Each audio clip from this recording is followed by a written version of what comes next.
Hello?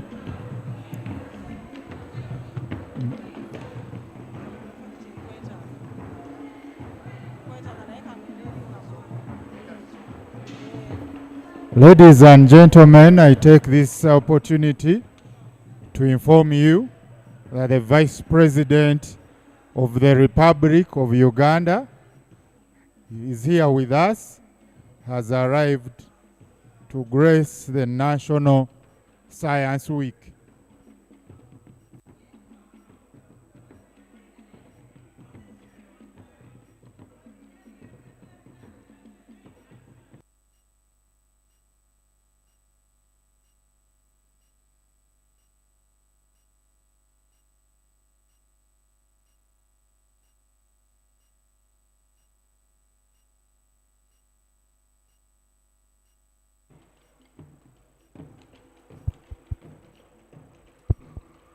The Minister of Science, Technology and Innovation has received her, and she's making her way to the main reception area.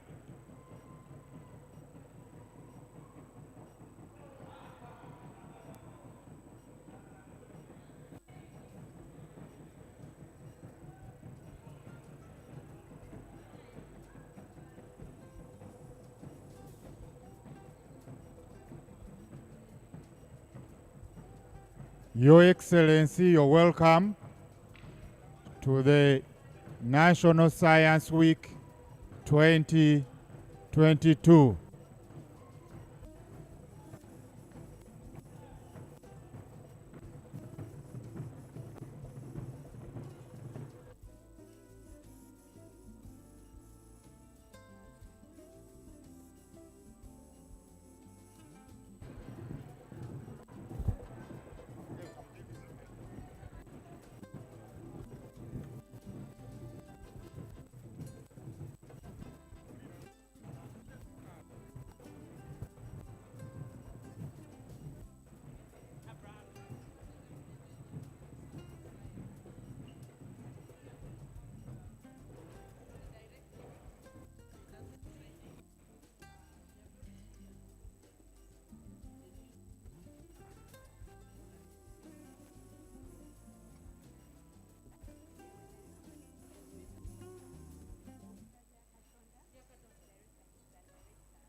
Occupations, yes, we assess, we certify on individual, on looking at individuals who have skills and competent in different areas.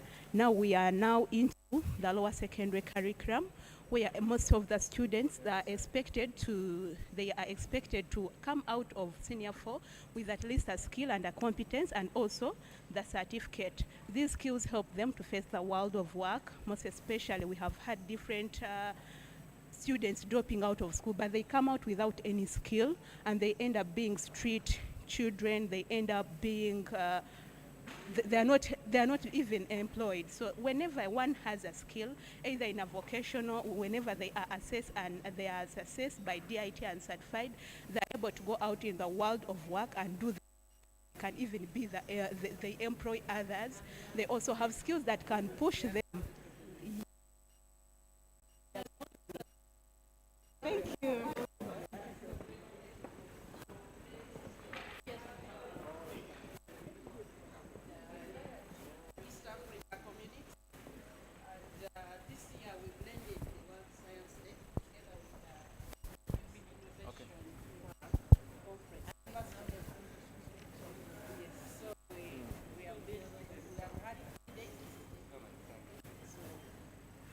Okay, well, the East African Science and Technology Commission, we are an ESC institution responsible for coordinating and promoting the development of science and technology in the region.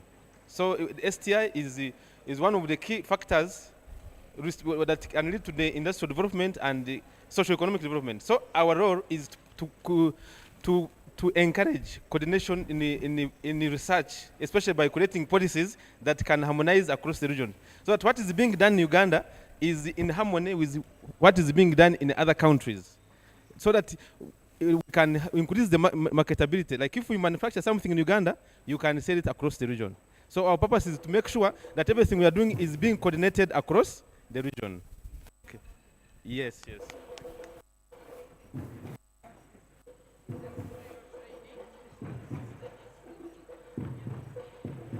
Your, Your Excellency, maybe to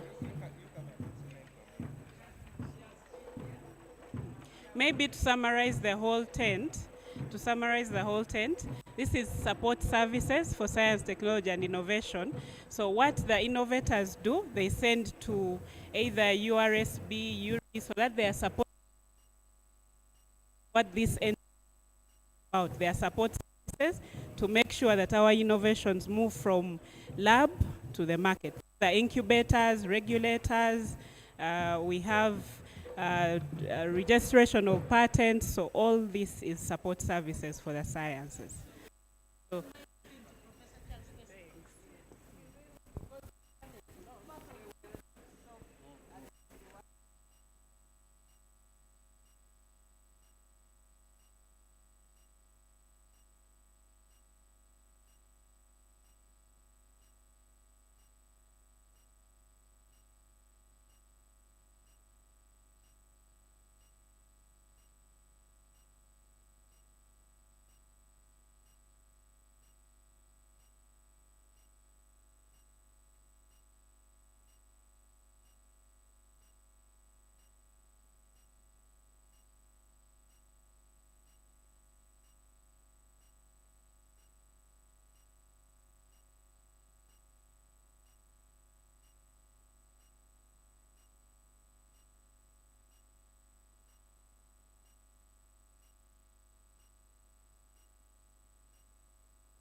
drugs from every hospital will have drugs made in our very own country here. That's our vision and our promise. We have vaccines that work ongoing. We've done what we call preclinical trials, and this is Cobra still working with them. That's PI, Dr. Eno Matovu, the principal investigator. They passed very well here looking at safety and then the immunogenicity. We remember the PCR kits for testing COVID, which were 400,000, 500,000, now at just about 70,000, 80, you're able to have your test. All fully funded by the government of Uganda. We have another PI for another second vaccine, COVID-19. We are getting into animal trials, and after there we can get into the humans and now get onto the market. Another very interesting project here from Joint Clinical Research Center. They are working on another kit, rapid testing kit for COVID and other diseases, funded by the government of Uganda. Another vaccine, the inactivated COVID-19 vaccine, also getting into the preclinical, into the animal studies. After there, into the humans testing and onto the market. Uganda had never had this, but we built a backbone. We are even able to test Ebola and test Rift Valley fever and all the others. Makere doing a great job in artificial intelligence, where we are able to work out most of these things, and then we are able to use ICT to work through the medical field. You're welcome. Thank you. And right here, this is a centrifuge done in our very own country. On the market, it's about 3-4 million, but done here, it's going to be at about 400,000. Done by our very own scientists here, great team there. And we have a team teaching. We have teaching aids in most of our universities, schools, technical institutes are very, very hard to find, but they have devised means to teach. How do you deliver? We have challenges of neonatal mortality, and this is because, yes.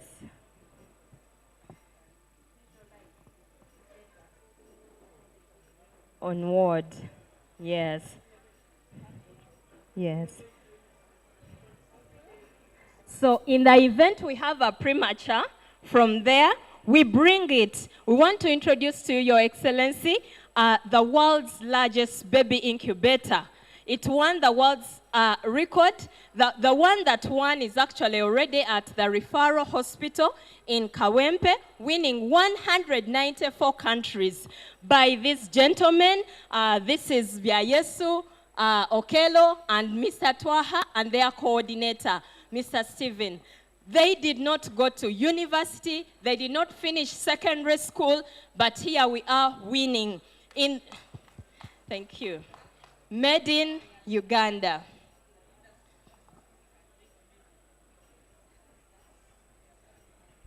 Yes, they took 1.5 years working on it with their hands. Yes. They work from a garage in Tinda.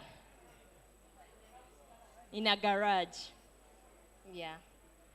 So, exactly.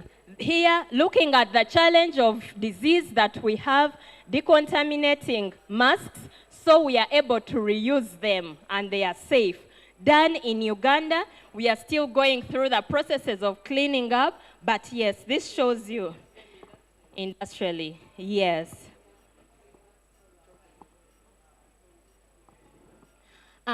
Talking epidemics, lockdowns in the event that we have to, but with e-health, we are able to achieve medication, even right in the communities where our people should have been dying. Frontline now comes in to help and support that, yes. Thank you. Mobile clinics, yes. And from Makerere University still, the hand washing. Now, this particular one actually recycles water. It is safe. thus saving water. And it's portable, so you can have it in any environment. Even at a function such as this, where you can't access a tap easily, this is there, water is recycled. Yes. And this is the MRI. It tests and it's able to scan the brain, and it's done here in the country. They are from Mbarara University of Science and Technology. Yes. Exactly.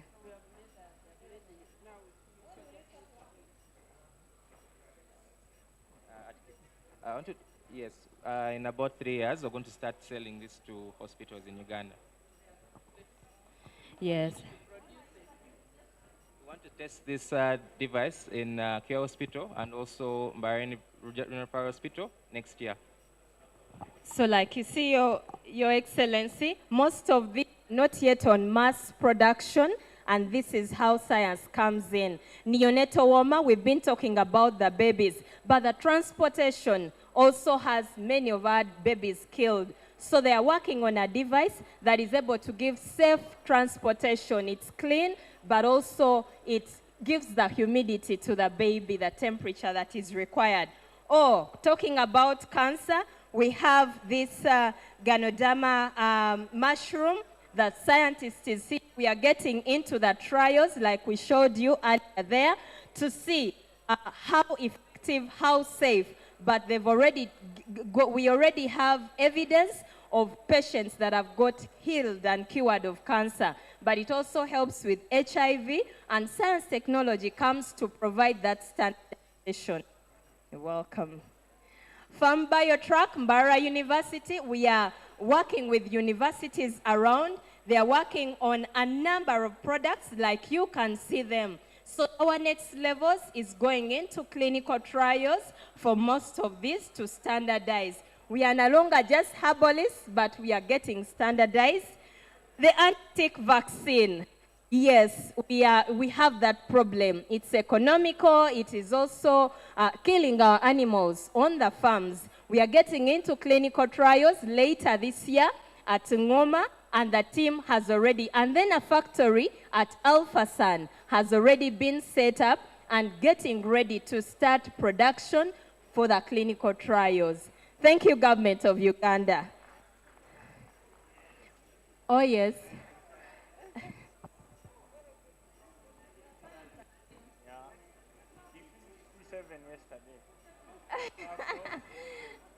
Yes.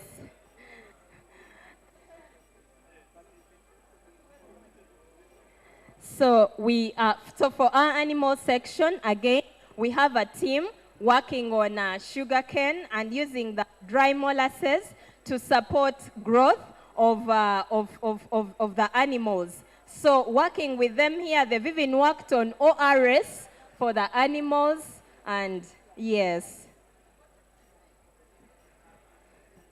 Animal feed. Yes. The cows also eat that?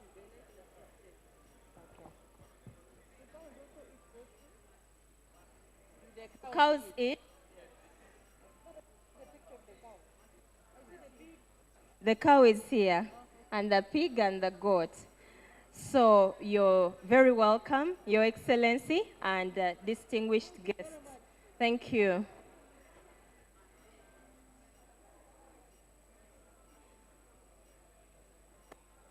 Yes.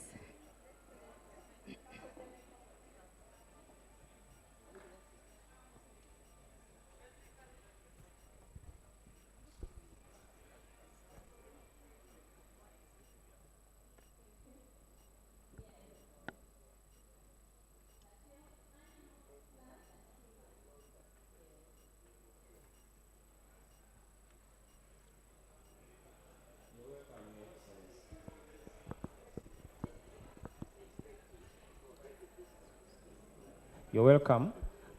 We shall.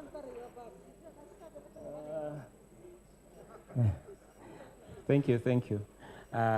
You're welcome, Your Excellency. We start with UNRWA. Okay. Your Excellency, this is UNRWA. They have come here to display their capabilities and their plans for 2040. Our challenge. What are you doing?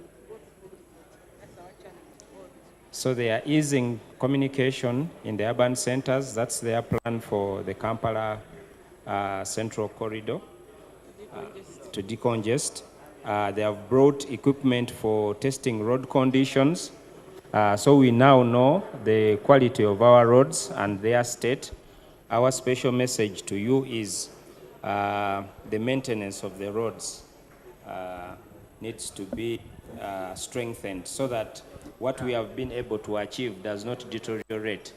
And the budget of maintenance is much lower than the cost of replacing the roads. We have a very short window of time. Our roads degrade in 3 years. So if we don't maintain them adequately, we would need to be spending lots of money to rebuild them. We have... I wanted to ask, what is here? Is this a wetland? These are... Let's see... No. This is the clock tower and that is the Zambia. So it's that part. Yes. Behind here. Please don't give innovators. You are going to explain everything. Yes. Your Excellency, here.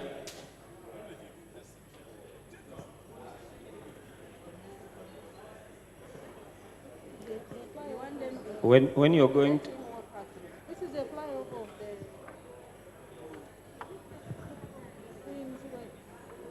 I beg your pardon? Is this? No, this is Kitugum. This is Kitugum Road, Kitugum Junction, Kitugum House. Yeah, this is the Electoral Commission. This is the standard gauge railway crossing. That is 6th, 7th, and 8th Street. And this is Kampala Road, Ginger Road. Parliament is around here. This is National Theatre.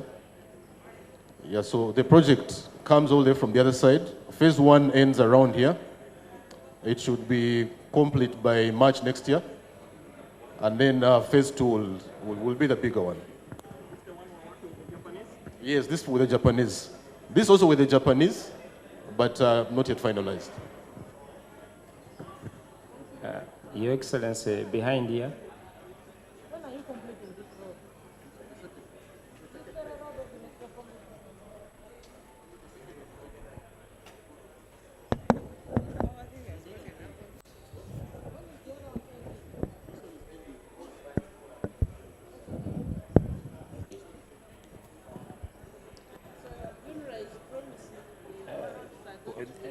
They have modeled some of the expressways they are going to make for us. Which year are you promising this? What is this projection? 1 year, 2 years, 3 years? The traffic flow.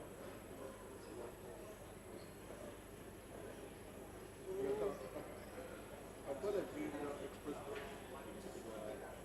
procurement fund right now. If all goes well by July next year.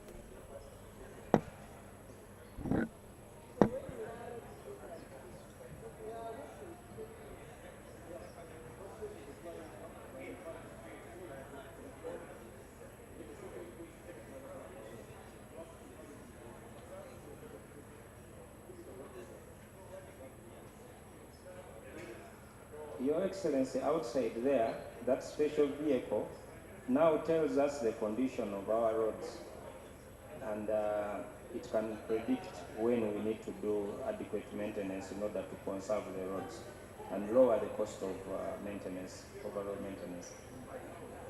It predicts the state of the road and tells you what you need to do in time, not to lose.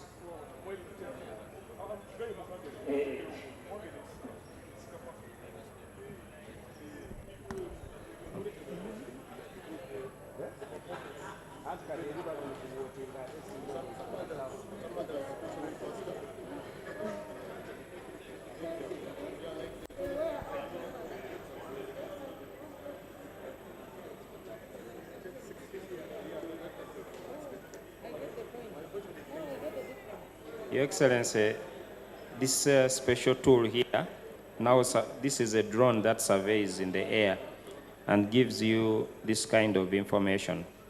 It reduces the time that you need. You don't now need to move on the ground to get this information. Yes, yes. Yeah, the image is quite clear, although its intention is not for road condition. Its usage is for aerial surveying, where you take 20 men and women to go and survey a piece of land. It can do that in an hour with just 2 people, and you get the same results. Yeah.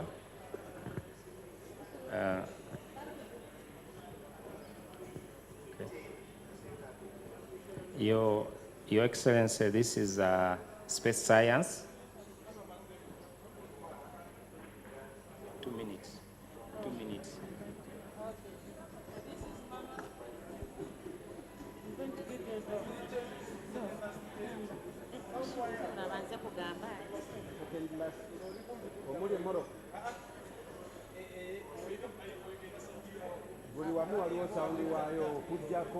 Your Excellency, thank you. Yes, so this is to show a number of aerial platforms that we have, drones, and of course we could not have a satellite prototype here. And to show the applications we can use for agriculture and other benefits. Yes, if you will allow me, my colleague here is in the private sector, and she does drones for agriculture. And Your Excellency, you are welcome to a showcase of how you can use actually a satellite, how you can use satellite information. I was telling my peers that when we celebrated the launching, we forgot to ask what is the benefit. So the benefit is down to earth. First, from that ecosystem where the data comes down, for us as analysts, we can use that data to interpret the information and analyze what is threatening resources, but also we can work out opportunities. So what we have here running is application of to agriculture, but we also have developed a special tool to analyze wetlands to see which parts of the wetlands are vulnerable. On agriculture, we have developed a system to digitize agricultural farms, so we can map at farm level. We can give information at farm level and come up with information that is talking about the farm itself, about the crops, the condition of the crop, and we call those dossiers that help the farmer to have traceability, that you can trace the farmer, you can trace his products, you can trace the inputs. You can know that this product comes from a place in Mbale and it is characterized by certain inputs. Digitalization of agriculture is going to be very, very important when we look at the parish development model and when we start to help farmers and other land users to have information, and we call that information for decision making and planning. Your Excellency, we have a few things to provide. Please. Yes, please. So you can learn more about the application of the space science to the local person and decision makers and managers. Thank you. Thank you. Your Excellency, civil aviation predicts that the number of Ugandans and other people moving through Entebbe is going to grow over time.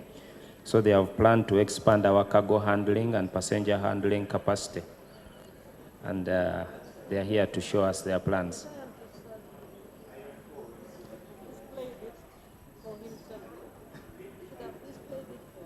Yes, please turn it around.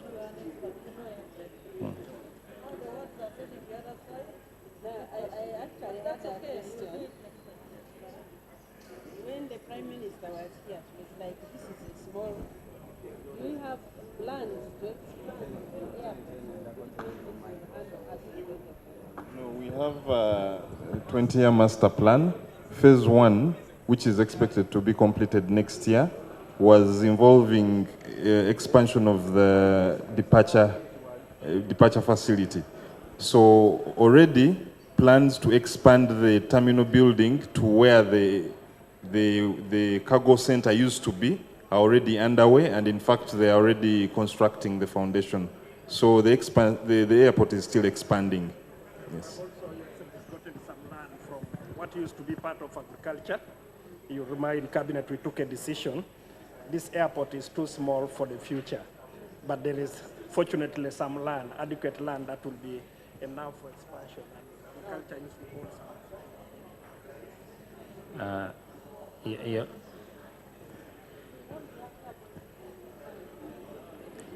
Your Excellency, we continue upwards. Sorry. Your Excellency, we have a directive to implement the iron ore industry. These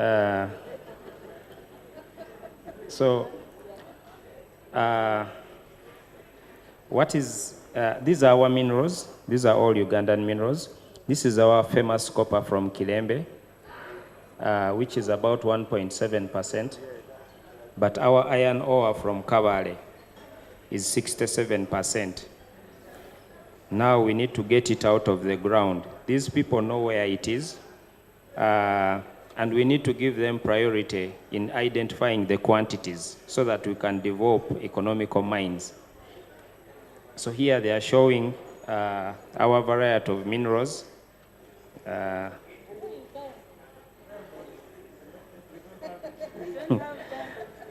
So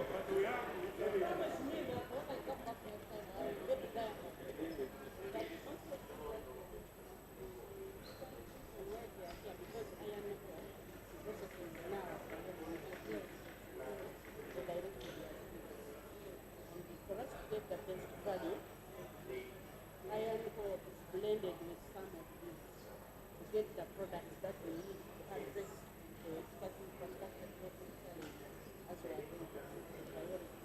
Otherwise, this is granite. This is what they use for drilling.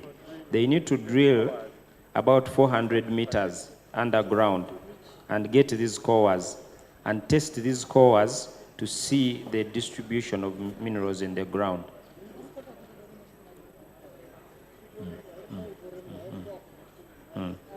So next, we have the Department of Minerals, of Mining. Sorry.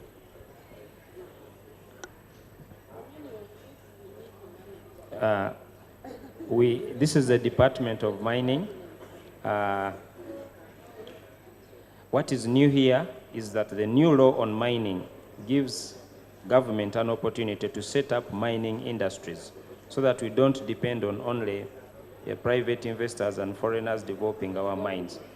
We need to build capacity now to set up these mines. And we have put our mining engineers in collaboration with the Works Ministry to see that we can quickly develop capacity to do this. Yes.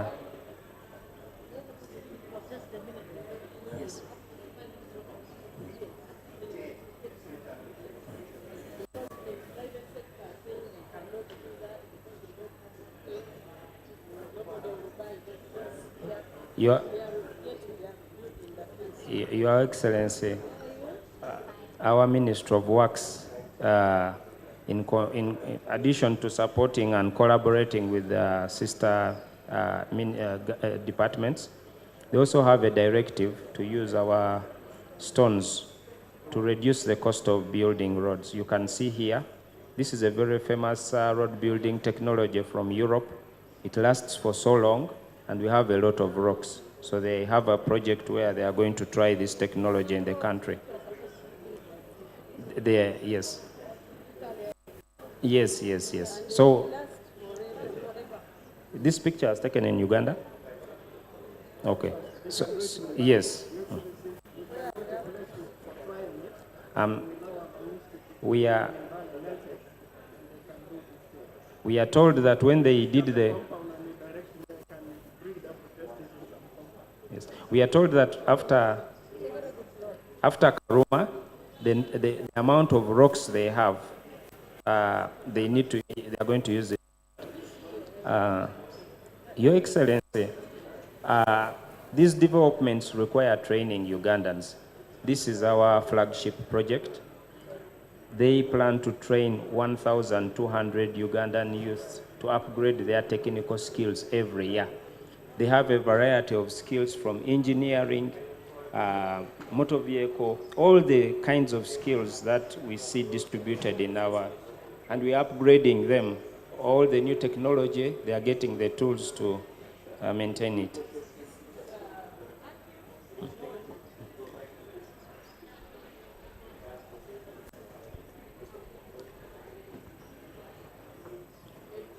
Your Excellency, this is another flagship project for the country, the SGR.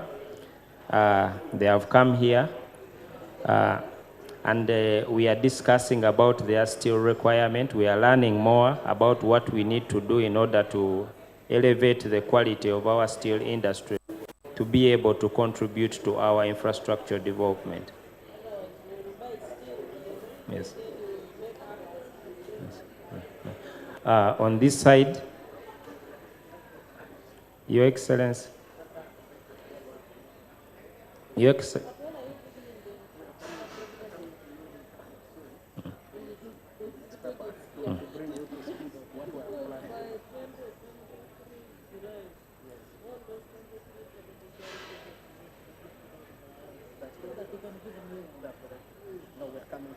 Your Excellency, on this side is Gulu University. They are showing us their precision irrigation technology.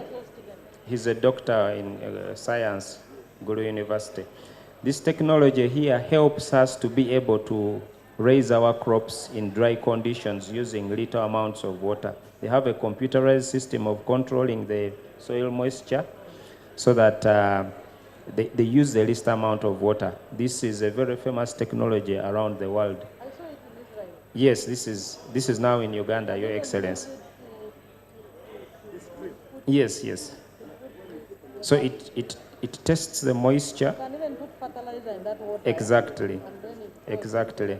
And we want them to commercialize it so that Ugandans have this technology built in Uganda. You've heard the Honorable, the Excellency. Yes, yes.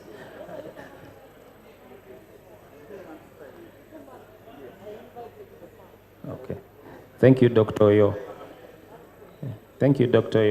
Oyo. Your Excellency, next is a consortium of Makerere University, Bustema University, and Luero Industries. They are doing research on how best to use our energy resources to metallize our iron ore. To metallize our iron ore, yes. Yeah. Yes, I'll give Dr. Olupot 1 minute to explain. Thank you. In this project, we are trying out the newest technology in the world, where we use hydrogen to reduce iron oxide so that we can produce iron metal. And then the iron metal is subsequently used in the production of steel. So this is the main aim of our project. Hydrogen application in reaction of iron ore is a new technology. And globally, it's among the leading technologies. Move away from using coal, because coal produces carbon dioxide, which is a pollutant. And this is the way we are moving forward. started with laboratory science. For hydrogen. That we optimize.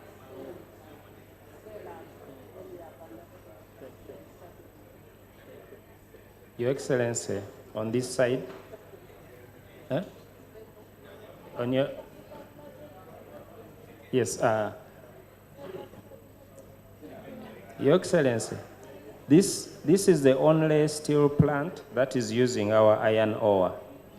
They have to import coal from Tanzania, And this is a very important industry for our infrastructure growth because as we speak now, we have an acute shortage of steel in the country and a problem of recycling scrap. So they are helping us. Okay, thank you.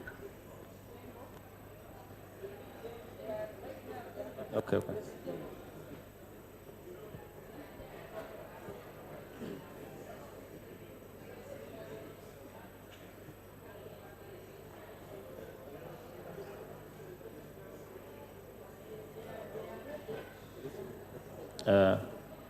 Your Excellency.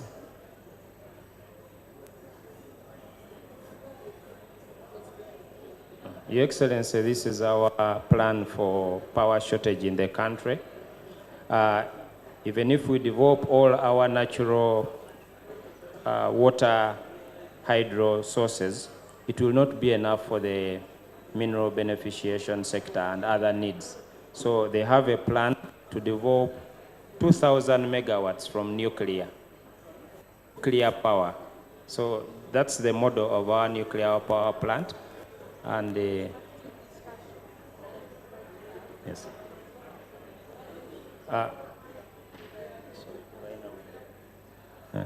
Next, Your Excellency, as we leave, in addition to nuclear, we also have geothermal resources, and we can generate up to 1,500 megawatts from our heat in the ground. Thank you very much, Your Excellency. So,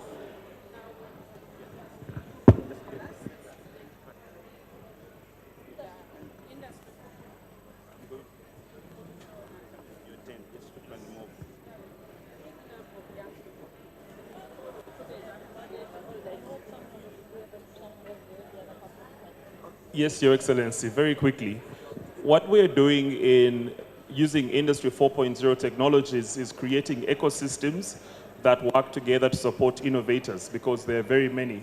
We'll start with robotics, and I'll show you these two companies. This is one of our companies, but over here is Fundibots, where they use, Your Excellency, they use robotics to train students such that they can start thinking about solving problems using robotics. These are some examples. This was built by a 14-year-old child. A 14-year-old student built this. No, he's not here. The idea with this ecosystem is they can start to solve problems using robotics or technology as a solution. Over here, we have what we're calling academia to business. Many of these are university students who have come up with innovations. KAU is helping parents send pocket money to their children, especially when they can't. Multicard is solving the problem of giving many business cards to people. You give someone one card, they can scan and get your information. This is a very interesting company. One of the problems we have in Uganda is it's hard to collect remote data.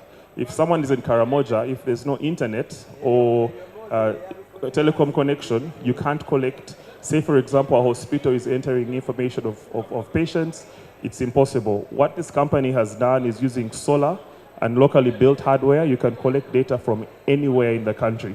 So there's no more issues of we can't collect information. Your Waste is solving how you collect garbage from your home using an application. Searchit is helping you get any documents that you have lost. This is another very interesting company.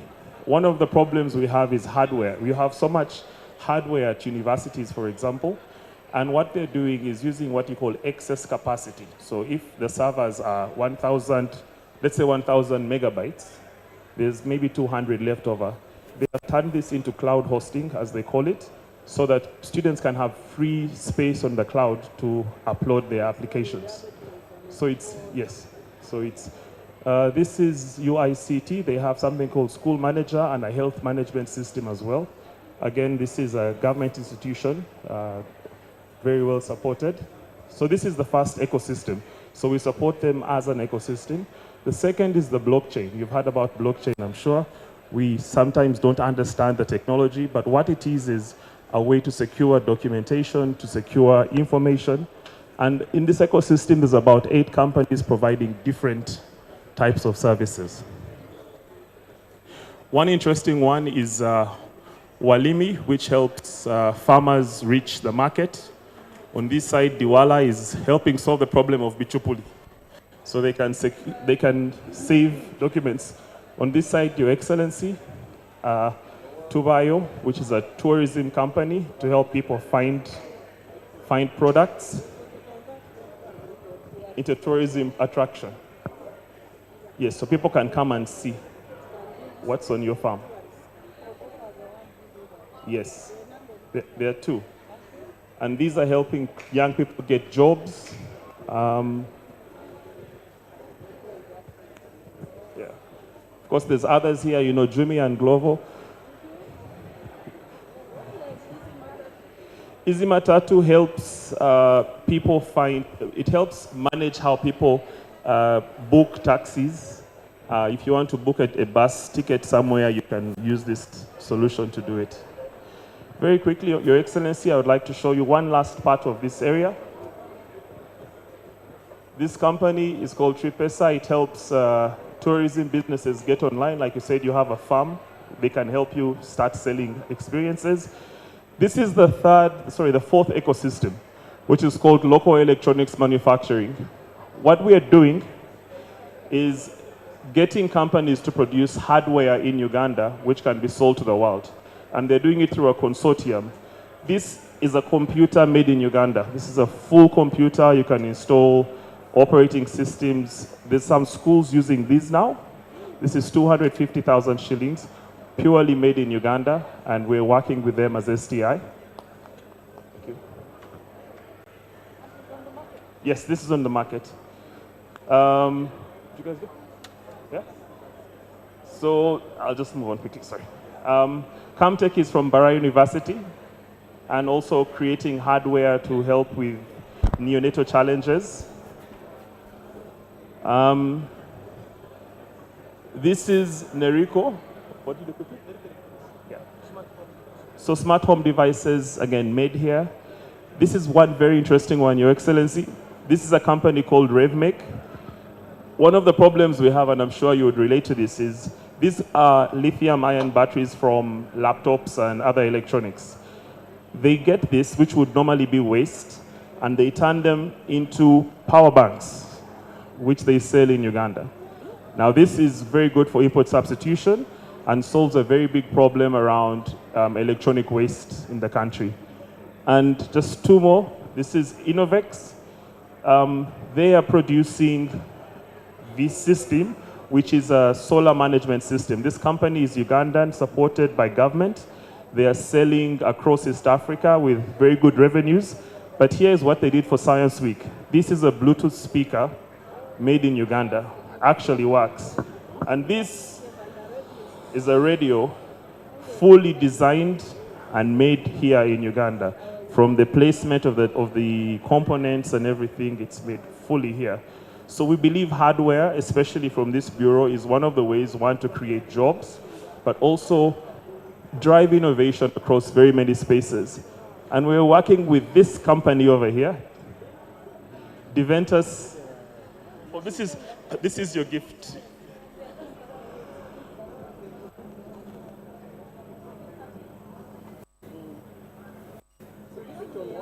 This is a gift. Yes.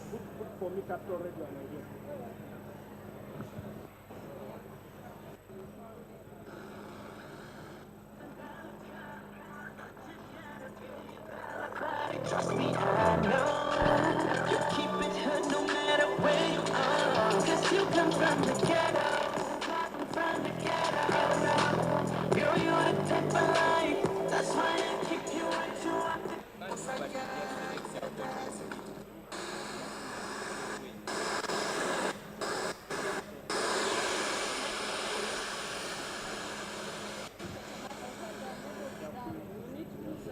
But Honorable, this is...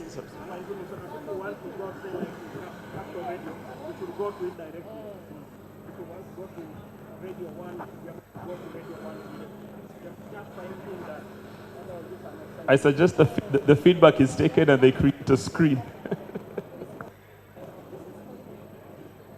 Your Excellency, this is for you to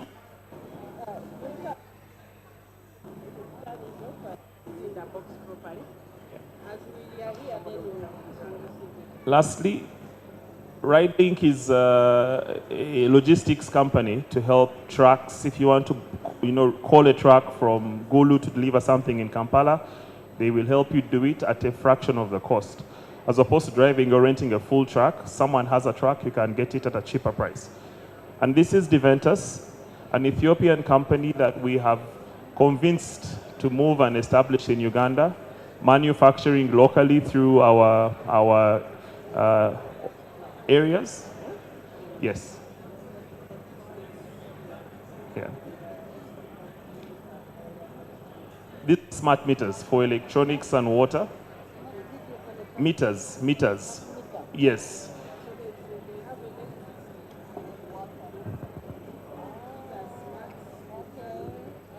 Yes. Like Yaka? Yes, Yaka for water. Yes.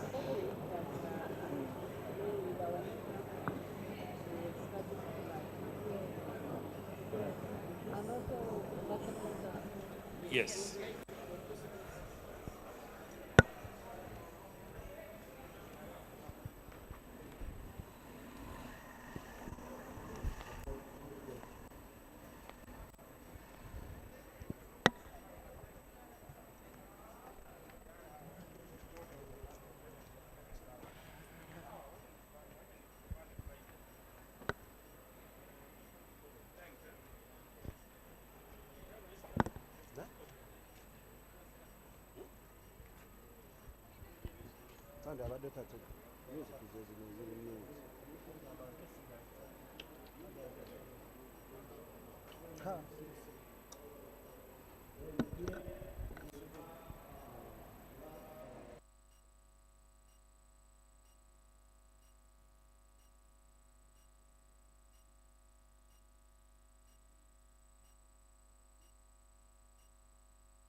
But at the same time, the cassava itself, we use it to make baking flour from cassava, which makes us bread.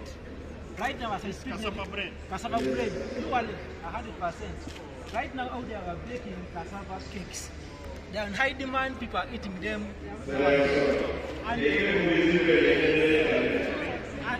And also, here, for example, the students, they are going to PhD in the US. They can preserve for you cassava, gari. They can preserve for you cassava in some of the tapioca.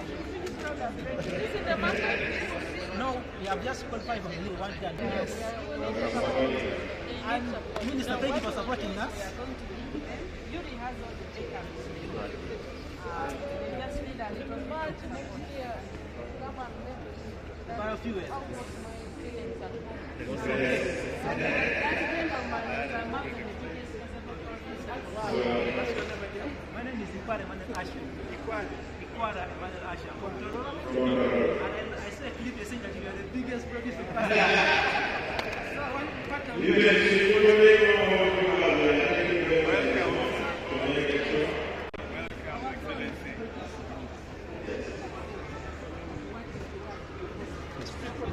sweet potato.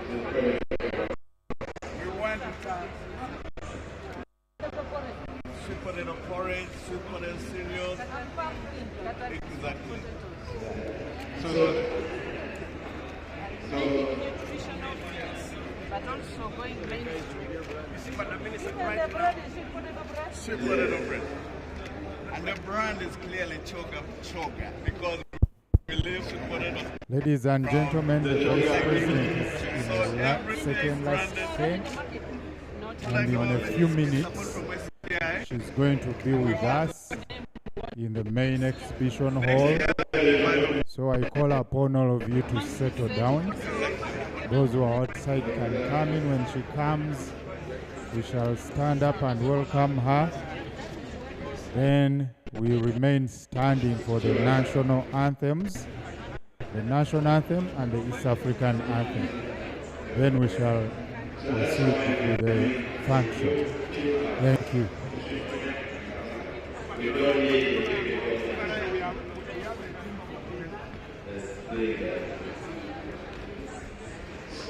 Your Excellency, we also look at the we don't look at products because the key factor of productivity is the person, and the here is the animal productivity is like a person of being how they do it.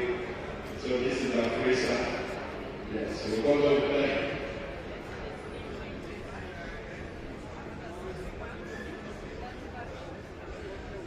Yes.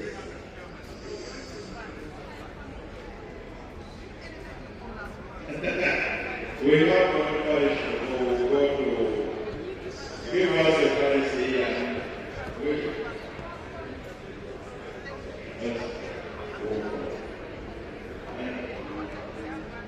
one more.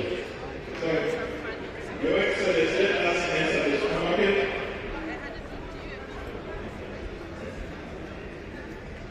Let us enter the supermarket.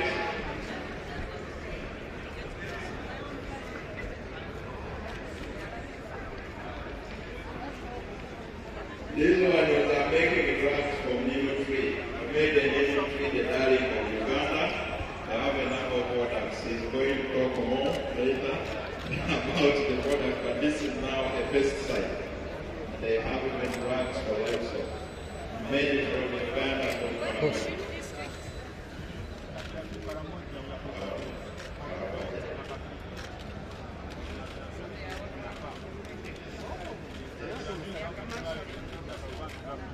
You extract the raw materials from where? From the neem tree? Yes. Yes.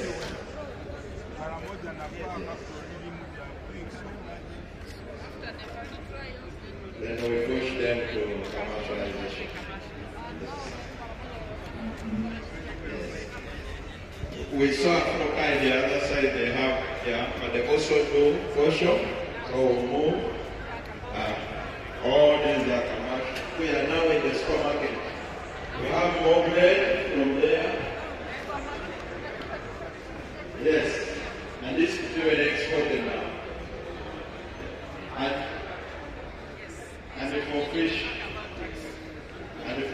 for fish, feed 90% is imported, so we are trying so much. Then this is bread. This is bread. These are all finished products. And they are coffee are provided. The most interesting I would like you to see, Your Excellency, somewhere here we have bread, but we have, yes, because of 100% made in Uganda.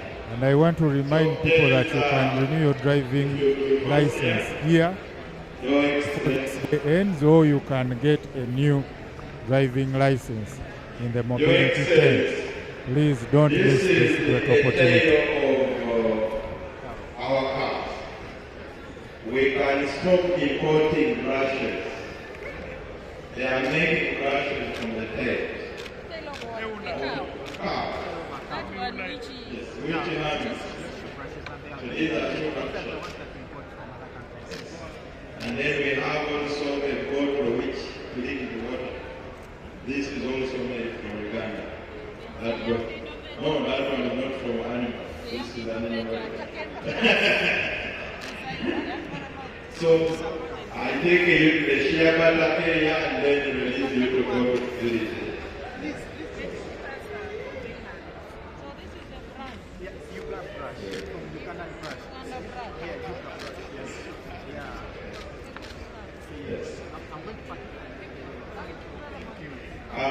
Pivot is here, you know. Yeah,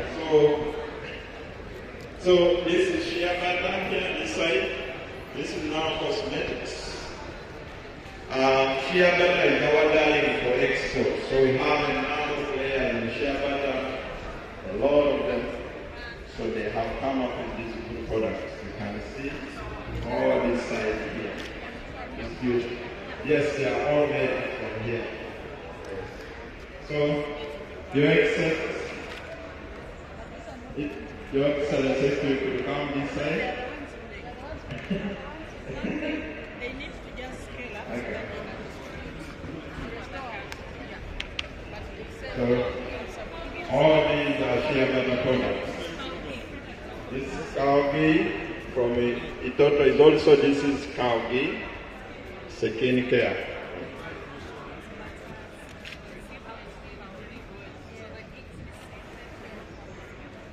Yeah. So Moviti is on the other corner. We will not go there, the king, which is Movit. We have here leather products. We have saloons that are using only Ugandan medicines.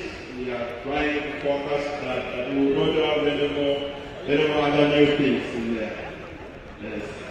So this is a saloon made from Uganda, everything you will be in here. We don't have import things. Yes.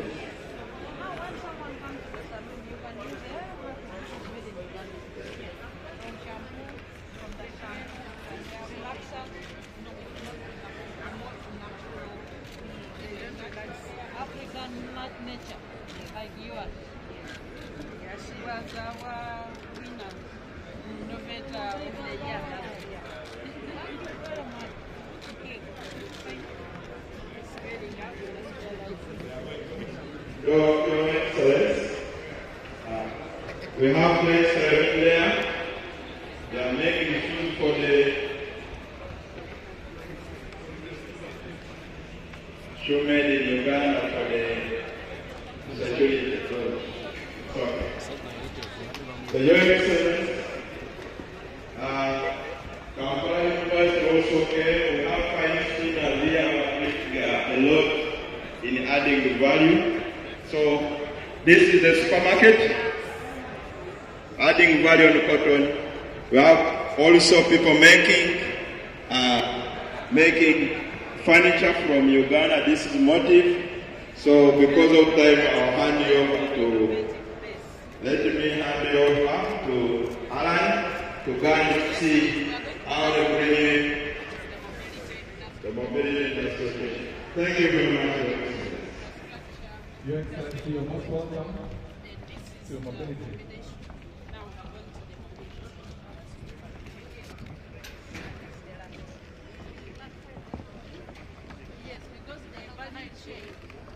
Your Excellency, I could take you through the value chain here quickly. Your Excellency, my name is Alan Muhumuzan. I'm the team leader for Mobility Bureau at the Secretary. And what you see over here gives you an idea of what the value chain for mobility is like and how, let's say, not only the solar industry, it brings to and links little and more industry. So all the things we're going through, they have a contribution to mobility. We have categorized all of them. Have a contribution. They actually have a platform where they are meeting. Yes, so we have 6 clusters. I can understand why you brought that here. Yes, so this links it all together. So we have R&D, engineering and manufacturing, and you'll see a number of them in this tent here today. We have a side of energy, we have infrastructure tent, looking at nuclear energy and all that. We need that kind of light in our vehicles. You have transport planning, management, operations, decisions, and support. Some of them are here and support centers is also to see here. You have value chain financing, because we need a vehicle and get to afford financing. Support services just go direct to the vehicle. And yes, it's easy. And also ensuring that you have a proper environment within which you can provide. He gives us money and he has given us money, which has delivered what was said.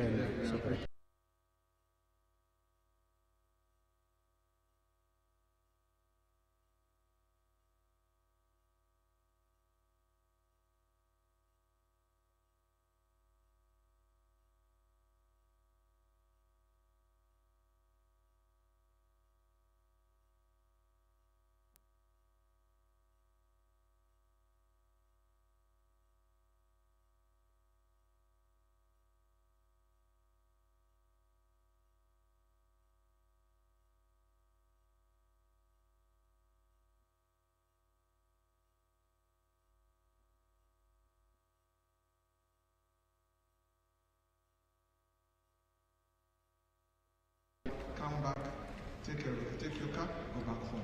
All the borders for the last mile and some of the entities that we have here are already doing that work. So that is what we're envisioning our cities to be. Right now about 13 cities that Parliament gave city status, and this is the model that we want to ensure we can deliver a sustainable mobility solution. Right here, Your Excellency,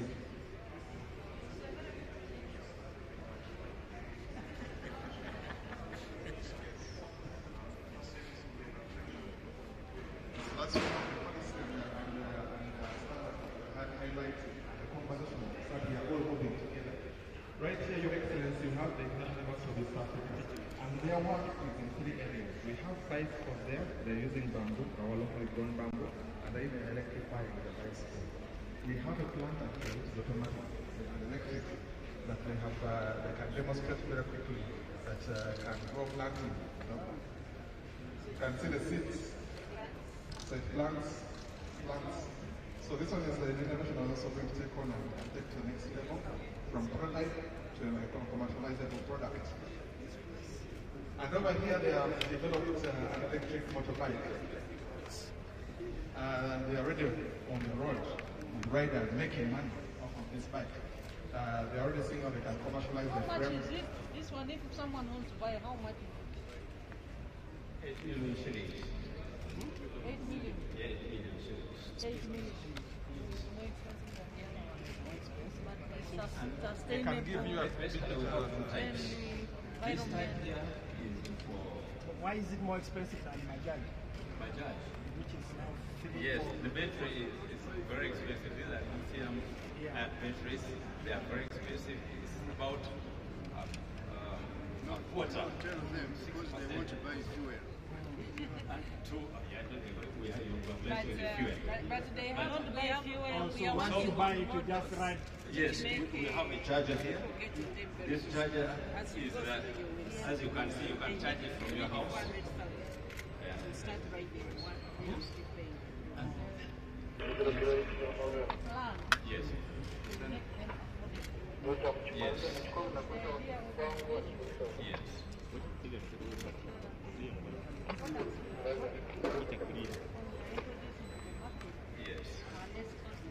Yes. Sustainable. This is environmental friendly. It is. Get 100 marks. Yes, thank you. How about the cost? Then you go back to zero. See our graph is economies. The graph will be zero here, 100 there. Your excellence plan is only charge. Costs you 2,000 shillings and you cover 60 to 70 kilometers. Whereas on border, to cover that distance, you need 1.5 liters of petrol, which will cost you 9,000 shillings. Difference of 7,000 shillings. No, we have financing models. Okay. With your We have support. actually worked through. And then we also have traffic light.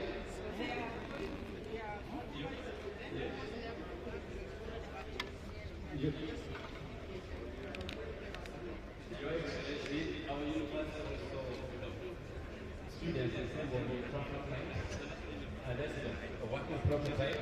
We can use traffic lights and supply to city council and our municipalities. Yes.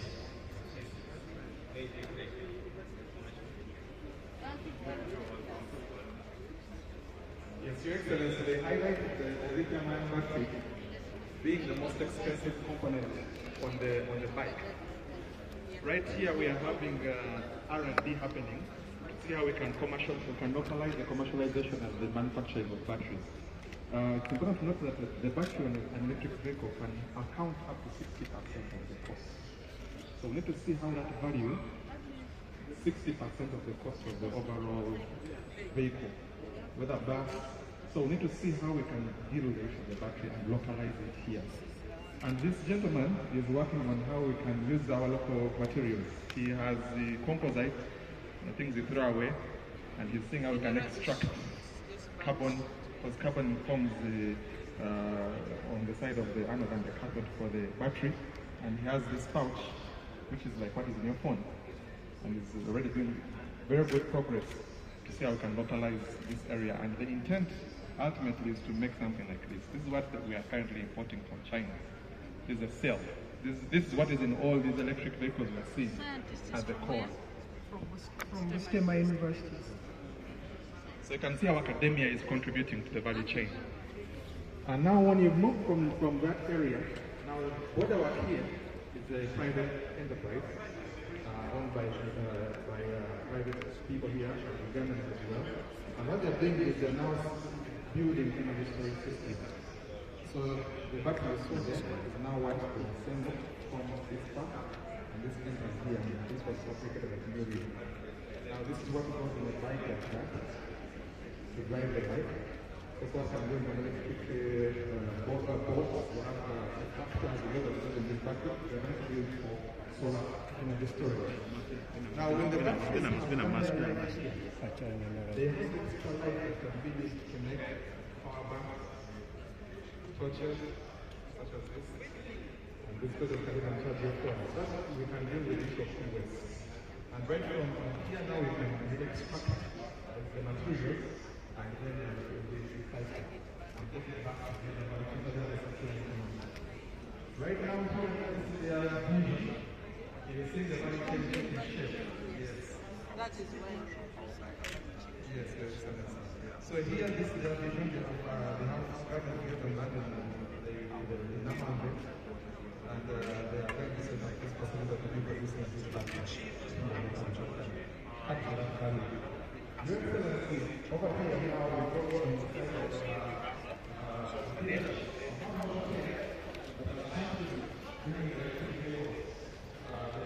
smaller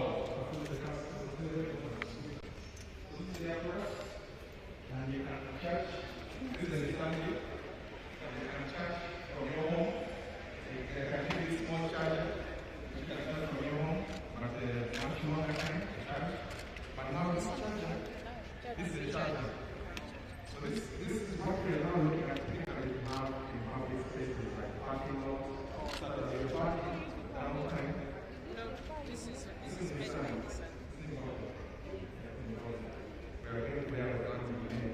So this one, ideally, our kind of will have a network of chargers.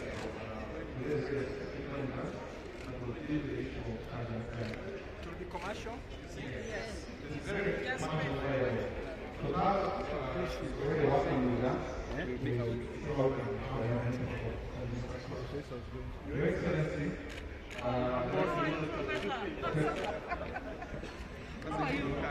Long time.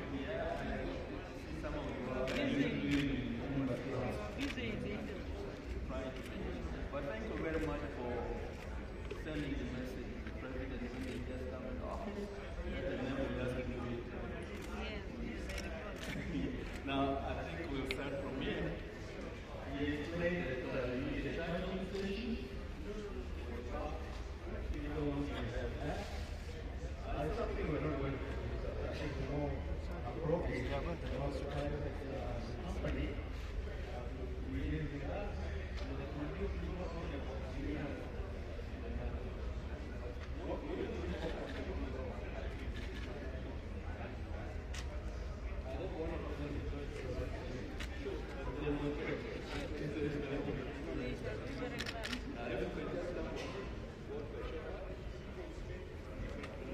This thing moves. You can see. No, you can step on it. You can step on it. So this one, Because I saw the other climbing. without step. Would like Let one demonstrate first. They can demonstrate. Yes, there you go. So this one is supposed to don't trust with science. wheelchair. Don't trust science.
So,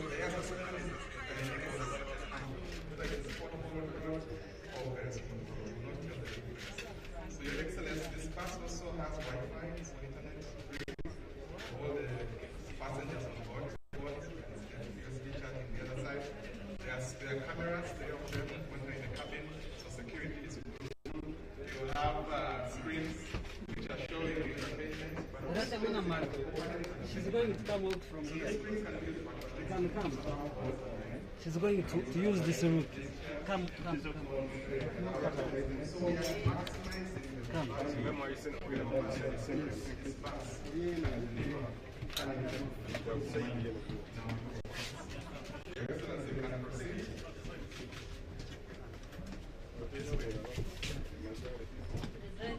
Yeah, you can have a look at the driver's cockpit.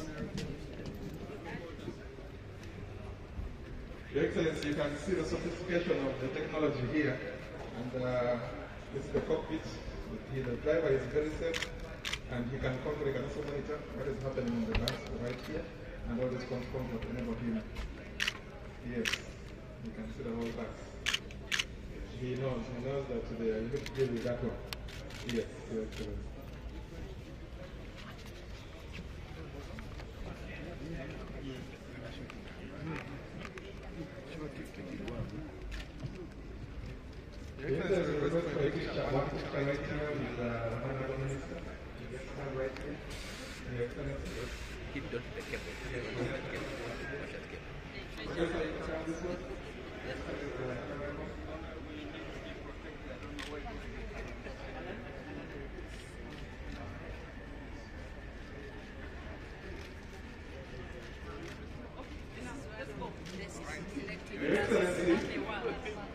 Right here is how much in the future we have. Our target is 65% local content in our vehicles by 2040. So we are creating over 207,000 jobs. Some of those jobs are being created by just hours of life. You can use digital means acquired locally on those corporation. And this master plan has already been approved by the local leadership. Our target here, Your Excellency, we have parts manufacturing. Filters, glass, boards, manufacturing seats, brake parts, tires, shock absorbers, and the brake components here which should be able to make the SUVs and big trucks and sedans 150,000 vehicles per year capacity. We have the headquarters, as well as the museum, which show our journey that we are taking in the development industry, the convention center, the hotel, housing for staff, free trade zone area, and proving grounds here. So they make the kind of issue that can handle all the government institutions in this, and I'm sure you're going to see the value. Your Excellency,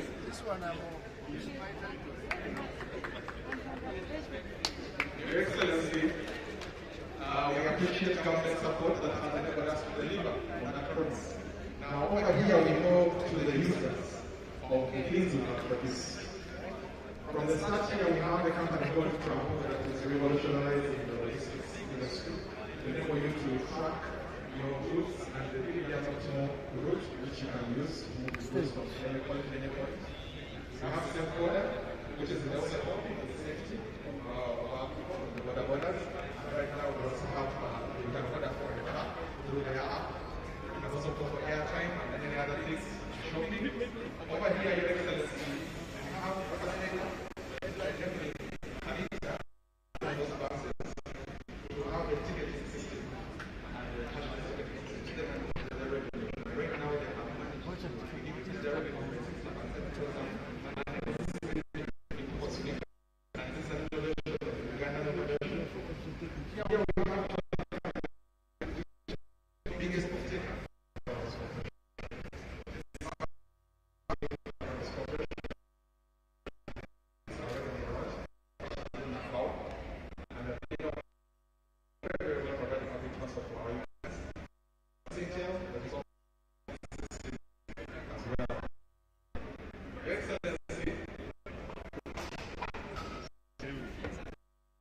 safety is very important. And our friends at the Uganda Marshall Team, because they have a very exciting innovation. And I would like to hand over to the Vice Chancellor to briefly give you a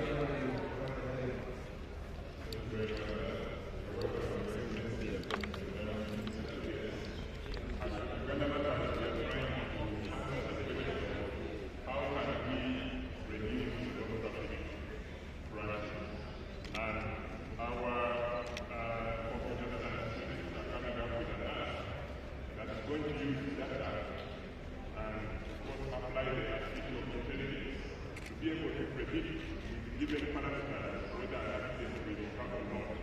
And very soon we shall be having that app incorporated into the vehicles so that it gives feedback to the driver that ahead, with all these factors, there is a high risk of an accident. And we are also having the faculty of business environment, which is looking at eco-friendly infrastructure design that can incorporate friendly living spaces together with the nature, because we have noticed that now we are building structures that may not necessarily be in tandem with the preservation.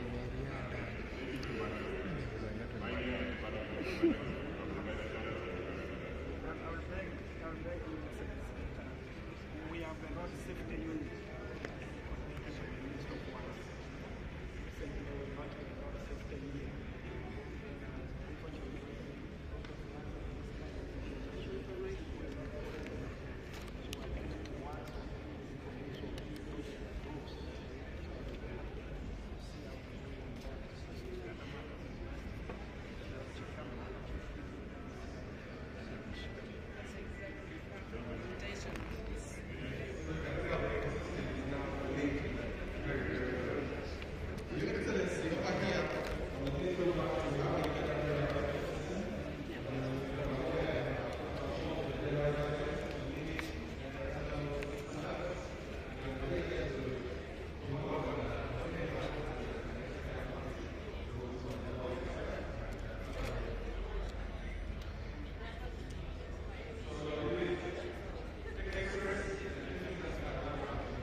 bicycle, and this car is electric. It also includes further in, going to have spiral bicycle.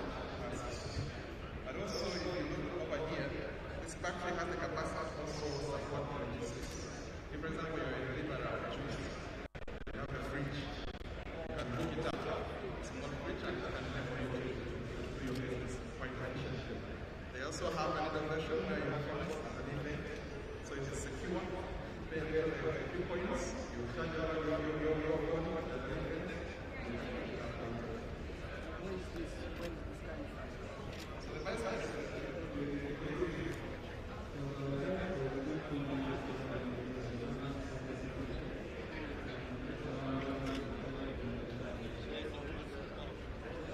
thank you so much.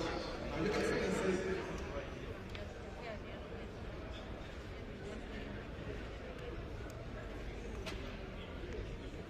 Sorry.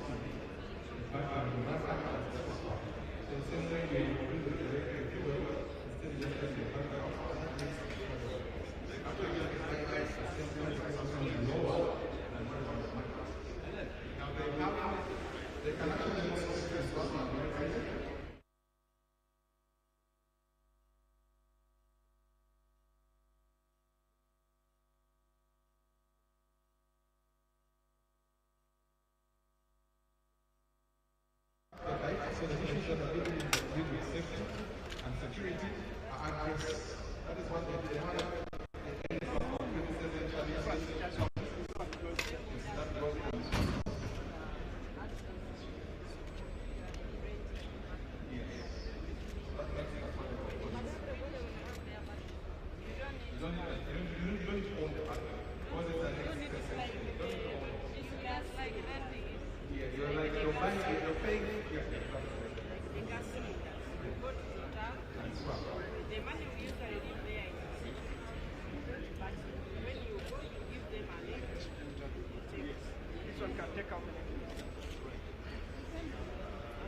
This one is right now, this one is 7 kilometers. So, in case of Ogolamora, we need to come to a station once.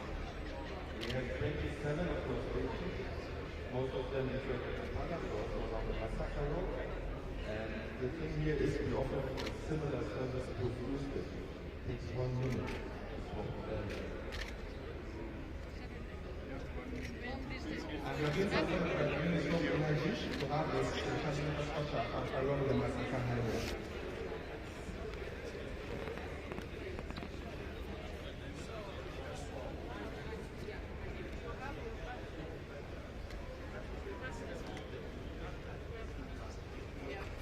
Thank you so much, Your Excellency.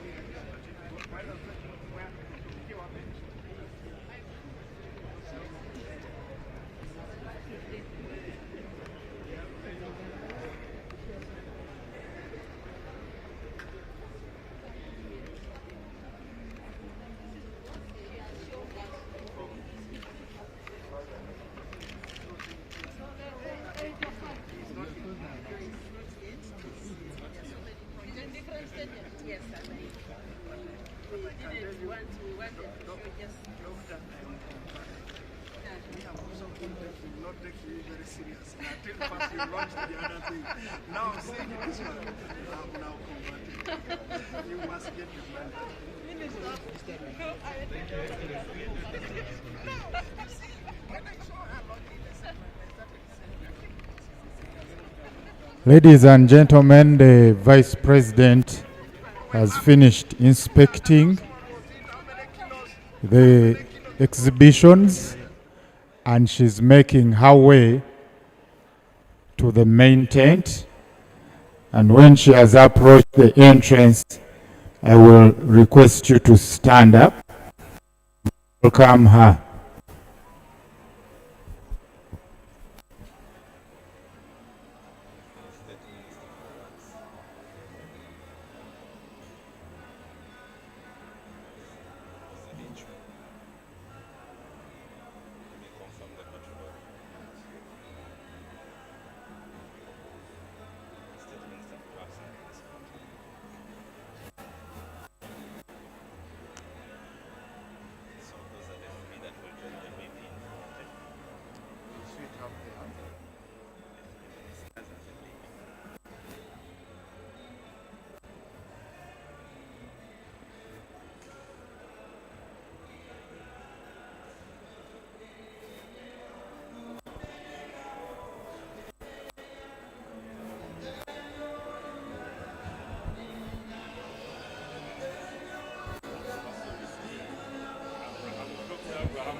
I was in the room and I sat down. You're doing a great job. Shane, what full minutes of a minute?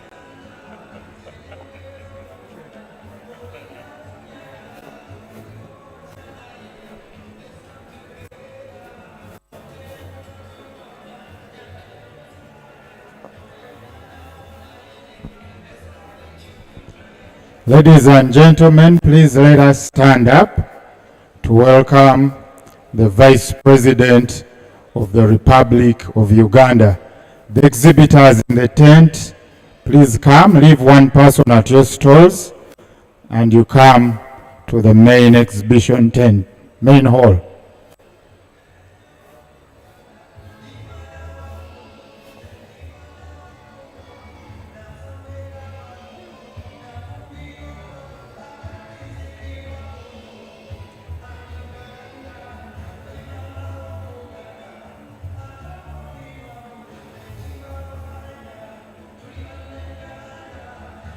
Your Excellency, we welcome you to the National Science Week 2022.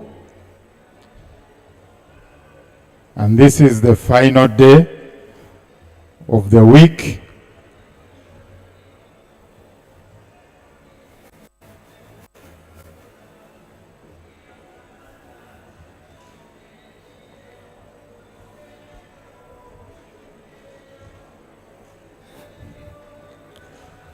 When Her Excellency reaches her seat, please remain standing for the national anthem and the East African anthem.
We can take our seats.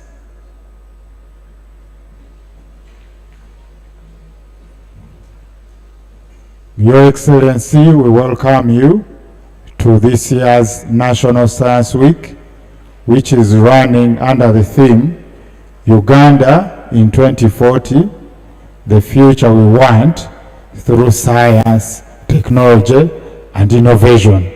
So, Your Excellency, we are looking at how Uganda will look like, exhibiting how Uganda will look like when we use science, technology, and innovation. And together with you, you have the Minister for Science, Technology, and Innovation, who is seated with you, Honorable Musenero. We have the State Minister for Transport and Works, Honorable Echweru. And then we also have the State Minister for ICT and National Guidance, Honorable Sebugwao. And Your Excellency, we want to take a few minutes to give you a recap of what has transpired since Monday. And I will ask the team to play that video to show the delegates here what has transpired since Monday. Please play the video. Monday was the first day when the fair was started, and that is the setup which we have already gone through.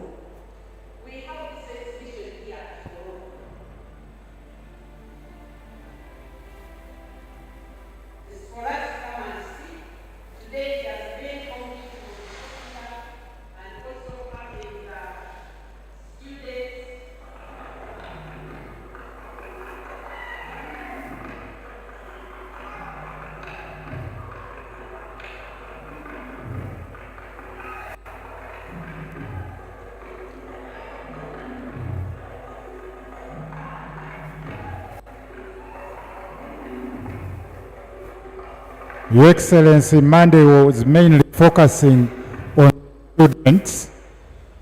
We wanted to show what science and technology can offer to the students.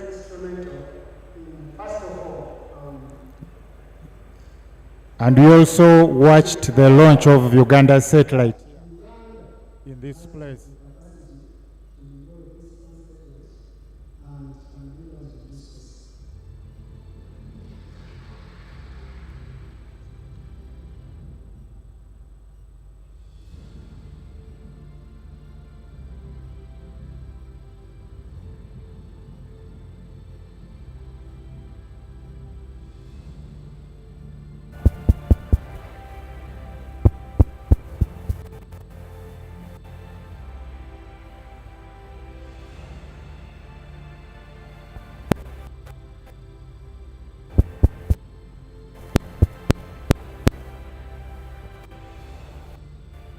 Those are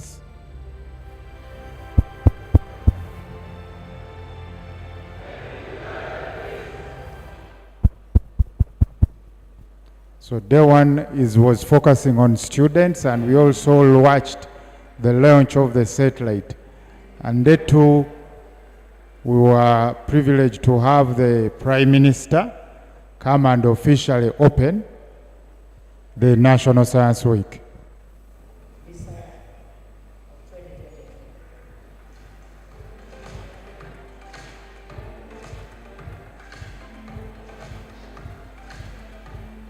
Allow me to congratulate you, Madam Minister, and your Ministry of Science and Technology.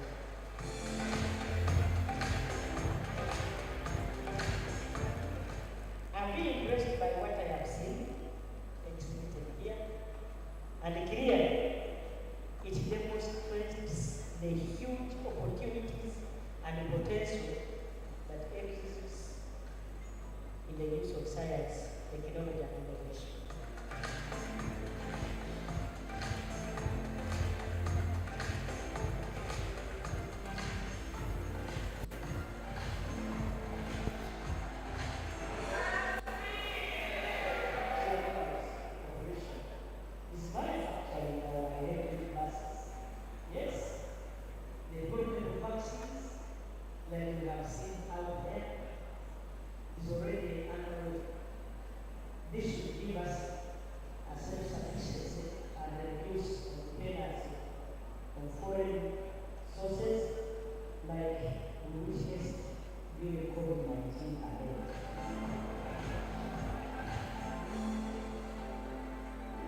Day 3 mainly focused on innovators presenting some of the innovations they have to a select number of investors, and they were getting advice and forming collaborations which would help them to develop their innovations. That was the focus of yesterday.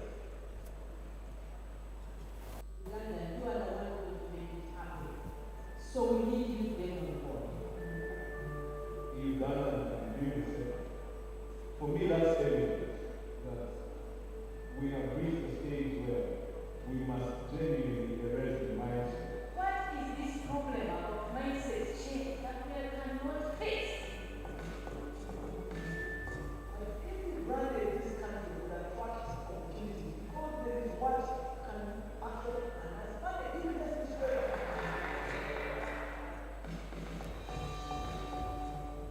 There is a lot of money in the health sector. We are looking at animal, plants, and human health. So we go vaccines, diagnostics, and therapeutics. In this country, the productivity of maize has increased in science and technology over the last 10 years. I got to know that there are very few female writers, and I'm so grateful that at least at this occasion I'm representing some of those few ones.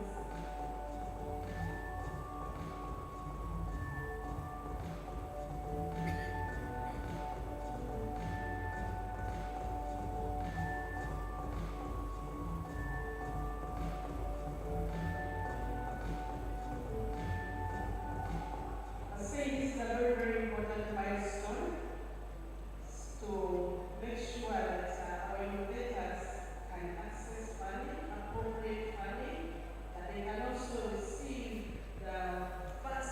Your Excellency, we also signed an MOU with UDB so that innovators can access funding, and that was what the function that concluded Day 3.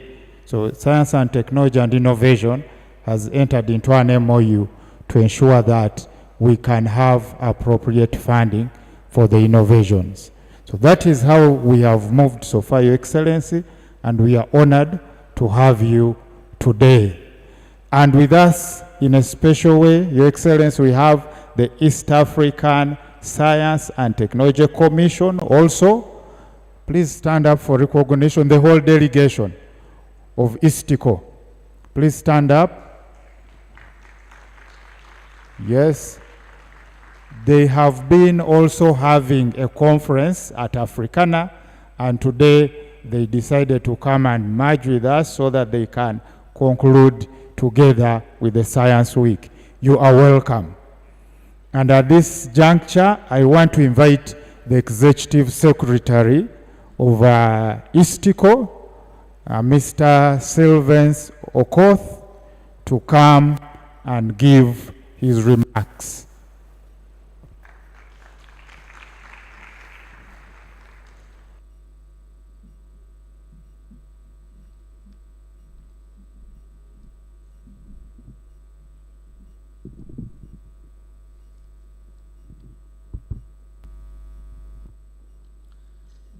Her Excellency,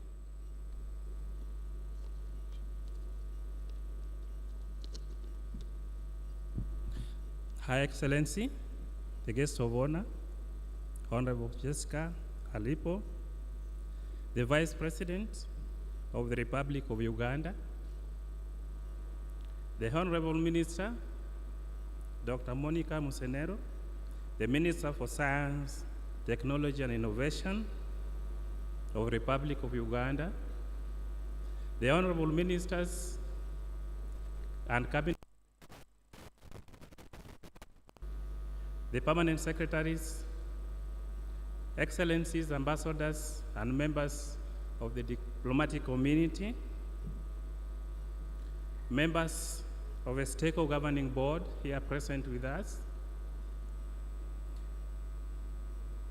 executive secretaries and directors and staff of East African Community, development partners, Ladies and gentlemen, good afternoon. Good afternoon. I think you've been waiting for a little too long. Probably you are tired. Good afternoon once again. Okay, I can hear you now. Honorable guest of honor, I take this opportunity to thank you most sincerely for accepting to officiate the award-giving ceremony of the best innovators of the first East African Science and Technology Commission Youth Innovation Forum that, as you have been told, has been going on for the first 2 days in Hotel Africana, and has come to join us and to join Uganda in celebrating the conclusion of the National Science Week here at Kololo grounds.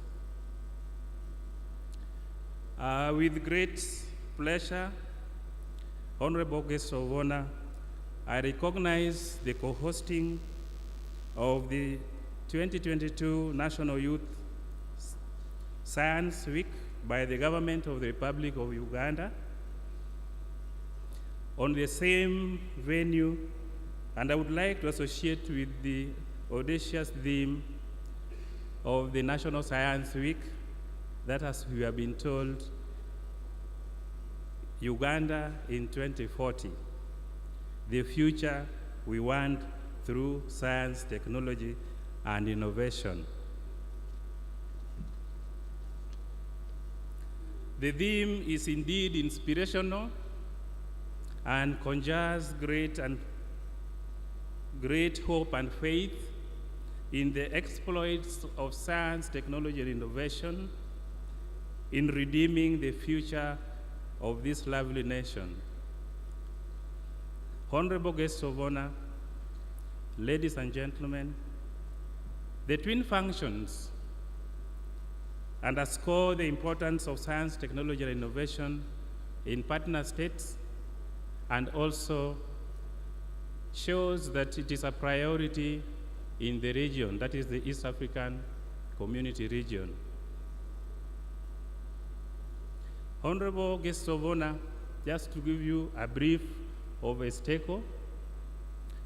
ESTECO is a semi-autonomous institution of the East African Community that is charged with the responsibility to promote and coordinate the development, management, and application of science and technology in the community and in the partner states for enhanced socioeconomic development and regional integration of partner states of the East African Community. In pursuit of this mandate, the Commission focuses on 4 key priority areas, one of which is what we are celebrating today. Just to name them out, we focus on policy and regulatory framework development to help streamline and direct the development and implementation of science, technology, and innovation programs and projects in the East African Community region in a harmonious and synergistic way so that we move together, which is one of the tenets of the aims of the community for the partner states involved. The second aspect is on development of knowledge and innovations, scientific knowledge and innovations. We have walked across and we've seen that there are lots going on here. Most of the innovations and technologies that are being exhibited or demonstrated emanate for scientific information and research in the pipeline towards product development. So we take it very seriously that we should concentrate in development of knowledge and innovation and technologies that can get application to solutions bedeviling our beloved region. The third aspect is application of the same. Once knowledge has been generated, it has to be translated into usable products, systems, processes, policies that would guide to enhance the twin functions that I've already mentioned. The last one is to ensure that we generate or develop a framework, a regional framework that promotes the aspects of science, technology, and innovation through developing institutions, developing networks, developing capacities of our people, developing other infrastructures that support science, development, and innovation. Honorable guest of honor, SECO is charged with the responsibility to develop mechanisms of identification, promotion, and growth of special talents in science, technology, and innovation, with particular emphasis on the youth, considering other cross-cutting issues that support the process. It is against that background that the Youth Innovation Forum, that as I have said, has been going on in the last 2 days in Hotel Africana, was founded to stimulate and support young innovators in generating scientific and technological innovations to contribute to the socioeconomic development and regional integration of the community.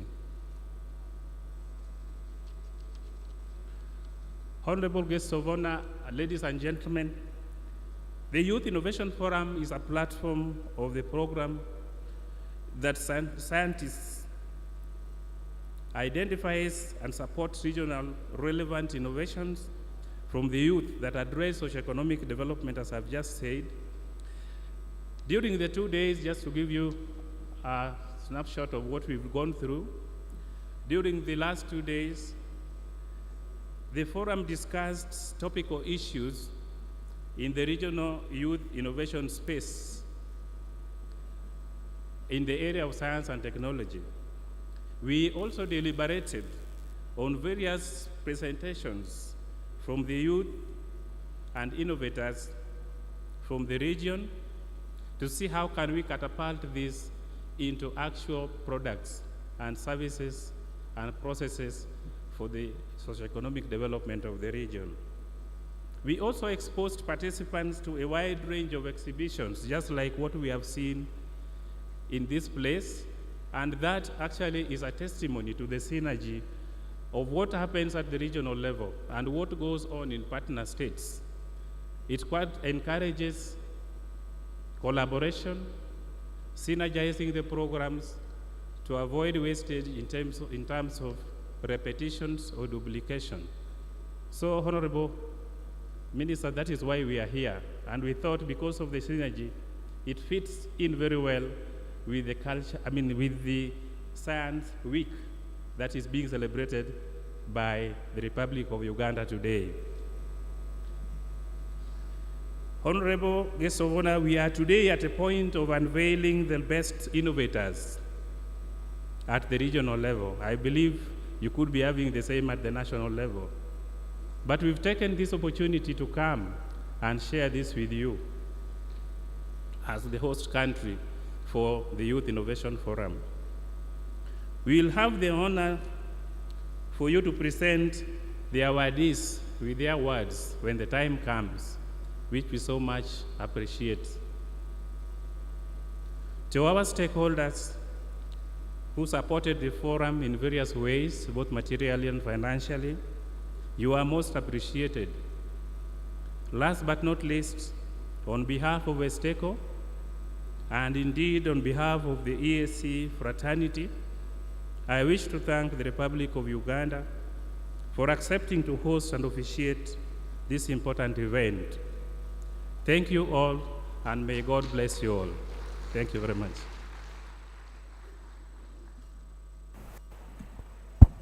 Thank you, Executive Secretary, for those remarks.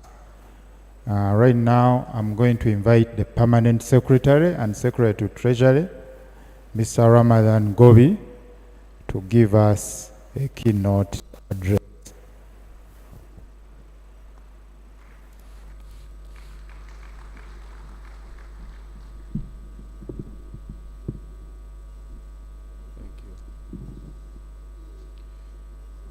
Your Excellency, the Vice President of the Republic of Uganda, the Honorable Minister for STI, Dr. Monica Musenero, the Honorable Ministers of State present, Your Excellencies, the ambassadors. I haven't seen honorable members of parliament, but if there is any, you are very most welcome. You've seen Professor Sandy Stevens, one of the pioneers of this sector. You are most welcome. All of the invited delegations from the ESC, STI Commission, but most importantly, the scientists and innovators who are present, the entire fraternity of STI. Good afternoon to you all, ladies and gentlemen. I am very delighted to be here to interact with the minds that are specialized in formalized curiosity and creation of knowledge and products. On behalf of the Ministry of Finance, Planning and Economic Development, and on my own behalf, I congratulate the science fraternity upon organizing a very successful National Science, Technology and Innovation Week. I also want to applaud the giant strides the fraternity has made, which we have all witnessed. Your Excellency, as you are aware and you have been leading us, Government of Uganda is committed to using science, technology, engineering, and innovation to transform the fortunes of the people of Uganda and those of the people within our region of East Africa. Science, technology, engineering, and innovation are key drivers of socio-economic transformation by virtue of their capacity to improve productivity, enhance private sector competitiveness, promotion of accelerated growth, as well as creation of jobs. The large disparities in incomes, as well as social development between developed and developing countries, are rooted in considerable differences in their use of technology and in their focus on research and development, which of course results in productivity gaps between us and the developed societies.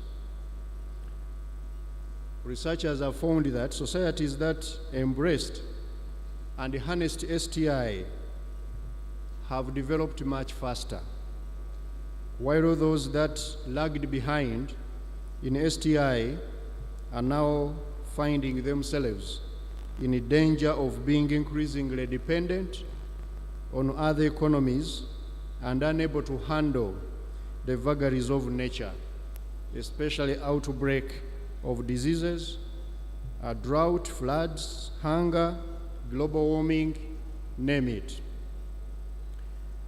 As evidenced on these grounds, which we have walked this morning, Your Excellency, government is determined to ensure that Uganda catches up and is not left behind, particularly in the fourth industrial revolution, as was the case with the previous industrial revolutions. To achieve this, we are focusing on leveraging STI and creating an enabling environment for innovators. Government has set out to deal with the challenges encumbering STI development. The key of these challenges have been identified as follows. Number one, weak technology-related infrastructure. Number two, lack of stakeholder and institutional synergy, which in the past has been causing crippling bureaucracy in government. Number 3, human capital challenges. We have also had the poor absorption of research outputs. And lastly, but not least, inadequate protection of intellectual property rights. In spite of these challenges, Your Excellency, we have registered good progress, as you've witnessed, and we continue to work towards strengthening STI ecosystem and building resilient STI infrastructure. So far, in the past 5 years in particular, government has spent a total of 1.112 trillion shillings on STI interventions. The annual budget released to the STI has grown from 52.8 billion shillings in financial year 2018-19 to 476.9 billion shillings last financial year 2021-22. These resources, among other sources of support, have enabled the sector as well as the overall program to make the strides that we are witnessing today. And let me mention a few of them. First is creation of and targeted support to the Science, Technology and Innovation Program. Since 2016, government has been deliberate in building a full-fledged STI ecosystem with affiliated agencies such as Uganda Industrial Research Institute, URI, Uganda National Council for Science and Technology, Banana Industrial Research and Development Center, and now the Kira Motors Corporation. Number 2 is the establishment of the Machining, Manufacturing, and Industrial Skills Development Center at Namamve at a cost of about $30 million, and also additional government counterpart funding. We have been able to facilitate the initial stages of operationalization of this important venture. Number 3 is the value addition and import substitution in the nascent automotive industry. In a bid to build a domestic and regional automotive industry value chain, government has invested in the establishment of the Kira Motors Corporation, particularly its Kira vehicle plant in Jinja Industrial and Business Park. This investment is expected to create over 14,000 jobs and catalyze investment by SMEs in the manufacture of vehicle parts, as we've witnessed in one of the tents here. Your Excellency, we've also established the Research and Innovation Fund. The fund was established to encourage innovation and enhance operationalization of incubators, as well as innovations that had been lying dormant for many years. A total of over 70 billion has so far been allocated over the past 5 years to fund innovations under STI sector. Under this fund, a number of innovations have been supported, some of which are here. We have seen them, such as the low-cost solar irrigation pumps, ICT innovations, local products, and so on and so forth. Your Excellency, we've also supported applied research and development, where government has continued to support scientists involved in research aimed at finding solutions to societal challenges. These scientists, mainly at URI, have pioneered the local production of biomedical devices.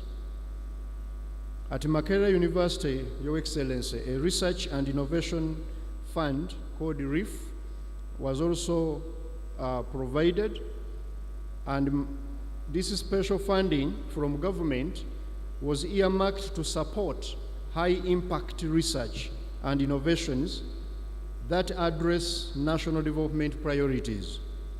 The objective of the fund is to increase the local generation of translatable research and scalable innovations that address key gaps in the pursuit of Uganda's transformation.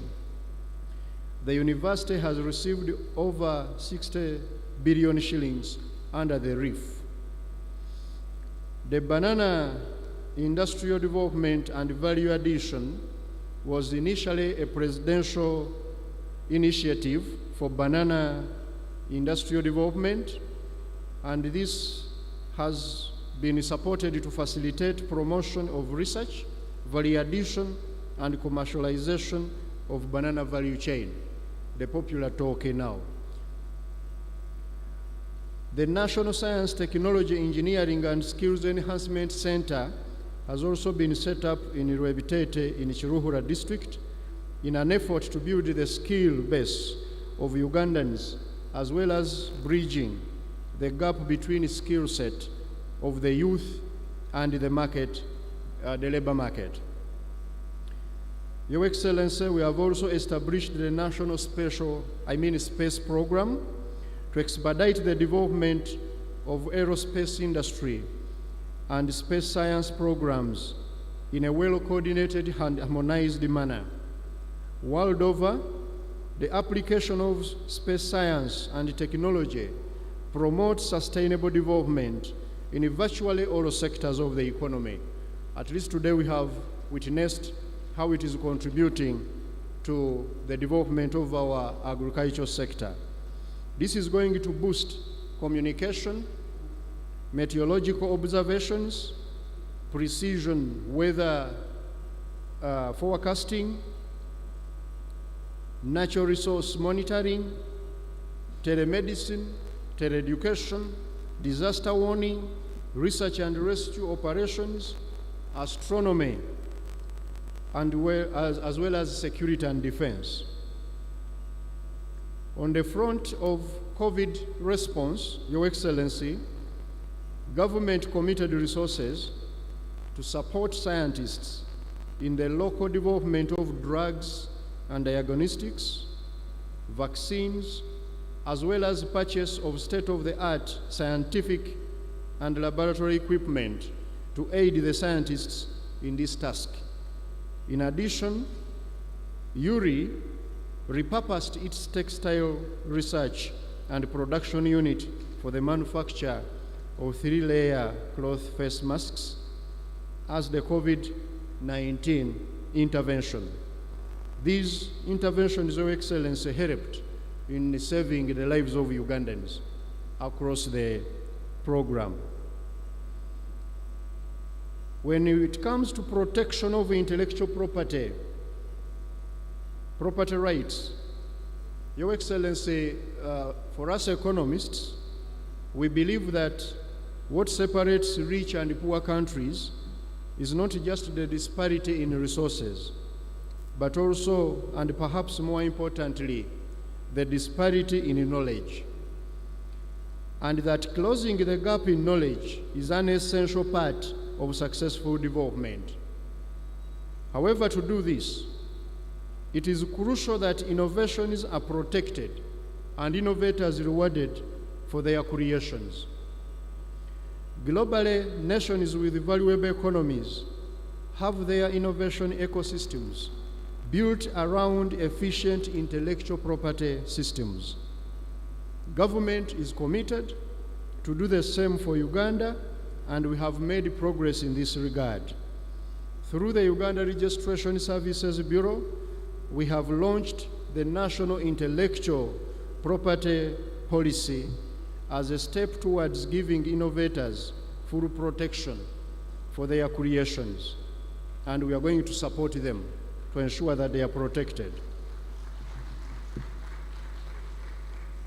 On agriculture, research, and Development, through NARO, the National Agricultural Research Organization, government has developed and disseminated hundreds, over 800 of them, technologies, innovations, and management practices which have increased agricultural productivity and production.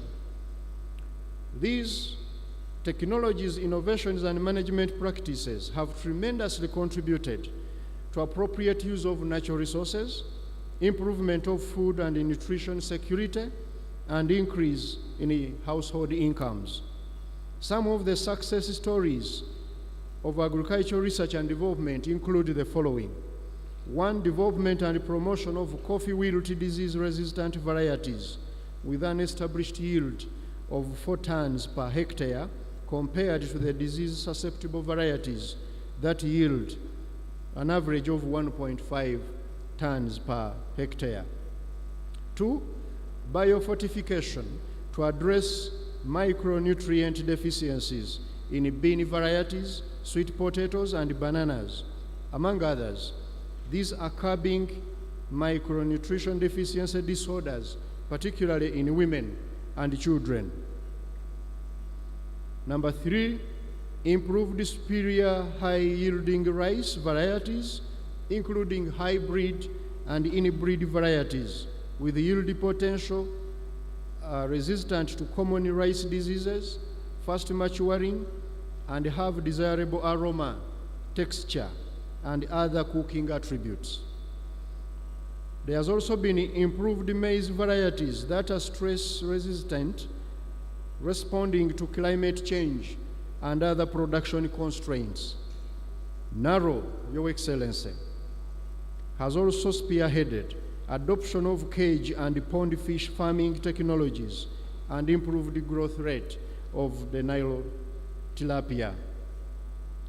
We have also had development and dissemination of high-yielding cassava varieties that are resistant to 2 major diseases, cassava mosaic various disease and cassava brown streak various disease, which had almost wiped out cassava and devastated communities that depended on it for food and income, including your Minister of State for Works.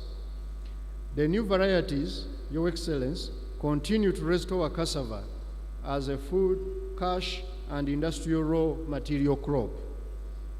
There has also been management of banana bacterial wilt and improving of banana productivity in the country. Researchers have also improved our dairy and beef productivity through development and promotion of improved pastures that are high-yielding, nutritious, and drought-tolerant. And finally, the recent vaccine research and development, especially the highly efficient anti-tick vaccines to boost sustainable control and management of tick burdens in our livestock sector. As a way forward, Your Excellency, government is focused on creating enabling environment for STI and strengthening our STI capacity. His Excellency the President has been the #1 champion of this sector. And we would like Your Excellency, as the technical people in the government, to ask you humbly to send our greetings to him for championing this sector of STI. We are very committed to achieve the support, sustainable support for this sector by doing the following. Number 1, adoption of a programmatic approach to STI development. We are pursuing a deliberate collaboration among the relevant government agencies, stakeholder groups, and private sector. I can give an example. If Uganda Development Corporation, for example, is setting up a factory for the commercialization of agro-innovation, they must work with URI, which will give direction on suitable industrial varieties, product attributes, process parameters, and technology requirements. They should also work with NARO so that the desired variety and quality are promoted among our farmers. They must work with the farmers so that they are on board with the project right at the beginning. They must work with Uganda Export Promotions Board on how to tap into the export market for the manufactured product so that we go beyond market access and achieve market entry. This will deal with the issue of poor institutional synergies and working in silos, which has been undermining some of the efforts. The second area, Your Excellency, is the funding of STI. As government, we are going to increase our funding to research institutions for acquisition of state-of-the-art technologies that are necessary to support research and production activities. Once this is done, our scientists will be better positioned to conduct applied research for turnkey solutions to most of our challenges that we are facing in the country. Such research can range from the mineral beneficiation, Your Excellency, we have seen, value addition of products, but most importantly, in supporting them to commercialize their innovations. The third one is the establishment of technology business incubators, which are focused on supporting startups which use modern technologies to create their innovations. These facilities have started to enhance the capacity of Ugandan entrepreneurs to participate in science and technology enterprises. They also serve to support skilling of younger technicians and engineers. We should work on retooling of our unemployed graduates and support them to establish startup businesses for manufacturing of local products. All of this is in our plan. Your Excellency, operationalization of the killer vehicle plant to kickstart an automotive industry and technology park to support a wide range of related investments, such as manufacture of auto parts, vehicle testing, and automotive technology innovation enterprises. Government has started to stimulate the local commercial production of vehicles by providing an off-take market for the vehicles it has been importing. This presents an opportunity for our own automotive industry to grow, and we shall continue to support. Through the Research and Innovation Fund and other funds, Your Excellency, government has started to provide flexible financing arrangements to encourage innovative private firms to undertake risks in developing new products, processes, and services. One of them they have already presented, what UDB has committed to do with the scientists. Your Excellency, there is also better pay for scientists. His Excellency the President, and by extension the entire government, has fulfilled the pledge to pay scientists in Uganda salaries that are comparable to those in developed societies. This is intended to motivate them to serve better, but most importantly, control brain drain, which has been contributing to the human capital challenges, and most importantly, enhance innovation. Government is going to continue investing in creation of a supportive regulatory environment for STI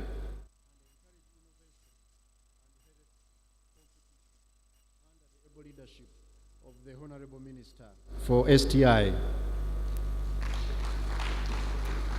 We have also support for R&D, human capital development, where government will continue to invest in education and skills development. Particularly good secondary and tertiary education is necessary to help absorb global knowledge and move the value chain to more productive technologies. Well-trained scientists and engineers are the major input for more prolific R&D. In conclusion, Your Excellency, science and technology are going to be the basis for the solution to the world's socio-economic and security problems. STI, the propellant for the building a thriving country and the happiness of people,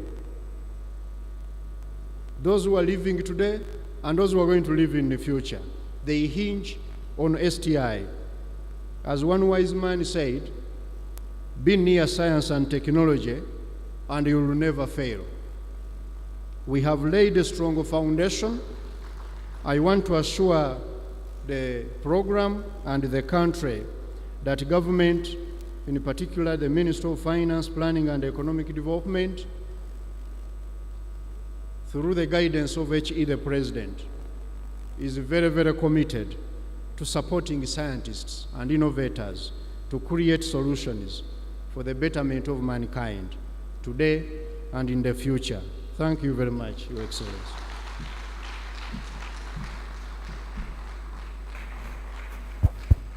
We thank you for those remarks, PSST, and especially the assurances of support, because you as the technical lead in financial matters are concerned. When you understand the agenda, then we get comforted. And you said the STI is going to be the basis for the solutions, both political and social, and that's very important. That. Thank you very much. And Your Excellency, as he was talking about the different institutions, especially the support institutions, as you saw, they are here. We invited them in that tent where you went first. Those are the institutions that are supporting the innovators, and they have all been here interacting with them. I also want to inform you that people have been renewing their driving permits this week. The Ministry of Work set up a tent, a station. People have been getting driving permits and renewing driving permits. So, Honorable Chair, we thank you for that. I also, as I invite the Honorable Minister of Science, I want to inform you that we are graced with the presence of the Ambassador to run also here with us. And he's right here. Yes. So I take this opportunity. Honorable Minister is going to come, but ISTICO has been holding a youth conference, and at that youth conference they had youths who were competing for funding from, as the Executive Secretary said, from ISTICO. So they have some youth who excelled above the rest, and they request that you will award them. Will be when you're going to speak. They have 6 people who excelled. So when the Honorable Minister has finished, he will lead us in that function for you to award these youths. I take this opportunity now to invite the Honorable Minister for Science, Technology, and Innovation.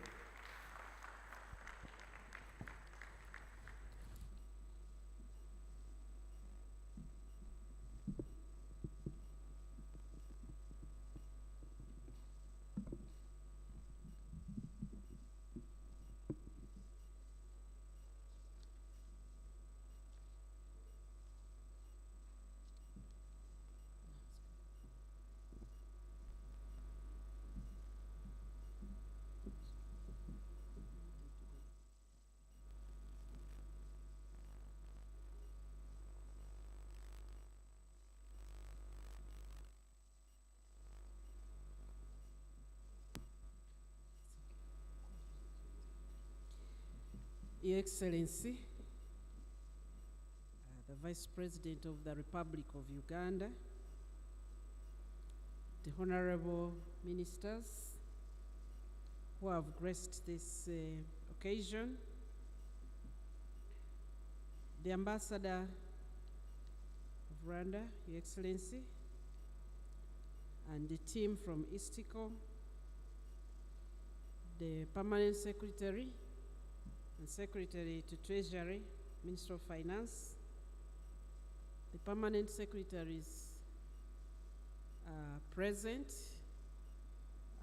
the representative of the State House Comptroller, who has not been able to be with us today, and the representative of Secretary, Office of the President, who was here but had to leave because of duty, technical staff and heads of institutions, heads of academic institutions, research institutions, leaders of exhibitors,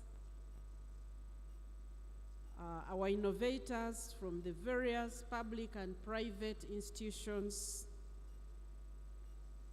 the young innovators from the East Africa region, all the scientists, the media, all ladies and gentlemen. Your Excellency, it's a great honor for me that you have accepted to come and officiate on this day. Today, we celebrate the World Science Day.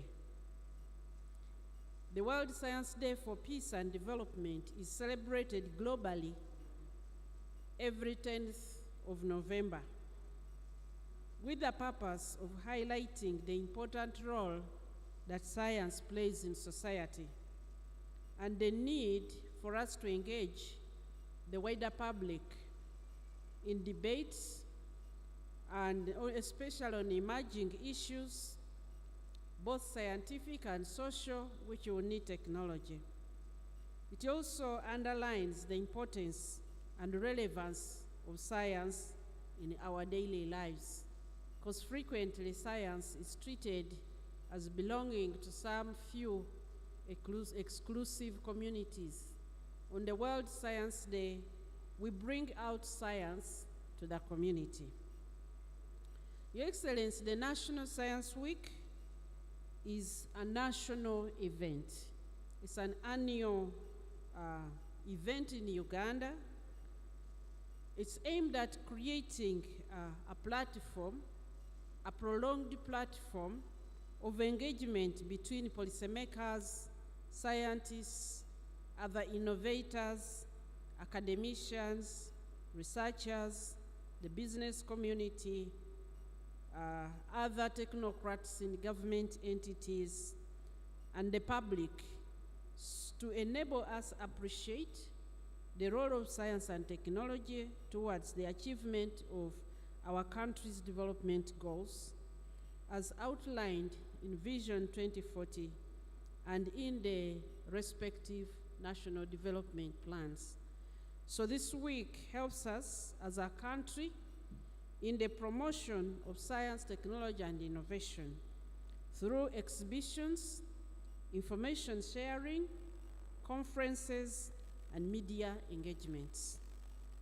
Several stakeholders, collaborators, development partners, and other government institutions across the country have always partnered with government for the successful implementation of the National Science Week. So, Your Excellency, the way it is arranged is that the Science Week is the week preceding the 10th. So it's a fixed event because the World Science Day is fixed and the Science Week closes on the World Science Day. This year's theme for the National Science Week has been Uganda in 2040. The future we want through science, technology, and innovation. And this theme aligns with Uganda's crusade towards Vision 2040. Your Excellency, we are very aware that we have already completed implementation of 2 of the 6 national development plans, and we have passed the midpoint of the 3rd national development plan. So we have about 3 and a half also national development plans for us to hit the targets of Vision 2040.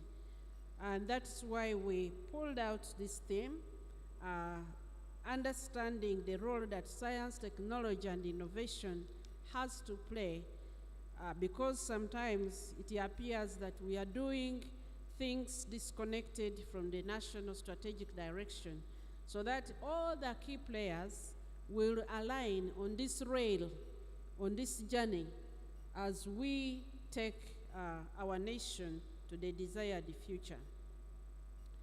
We have looked at all the sectors and examined what all these different players, what do they need to adopt, how do they use STI to achieve the increased productivity, increase the efficiency, creating jobs, and increase the revenue towards a prosperous Uganda in 2040. And this has been done with the aim of encouraging institutional collaboration to achieve Uganda's development goal through STI. Our major objective this year has been to create and really solidify the collaborative platform to showcase how different institutions, private sector, and academia are going to adopt STI. Specifically, we wanted to showcase Uganda's Vision 2040, led by science, technology, and innovation. We want to put STEAM into the journey. We also wanted to create a mass awareness for Uganda's scientists, innovators, and innovation ecosystem, with the aim of supporting the commercialization, enabling the investor engagement, and industry collaboration. We also wanted to provide a platform to recognize and celebrate and reward the outstanding innovators through the National Science, Technology, and Innovation Investor Forum. We want to provide an opportunity for patriotism.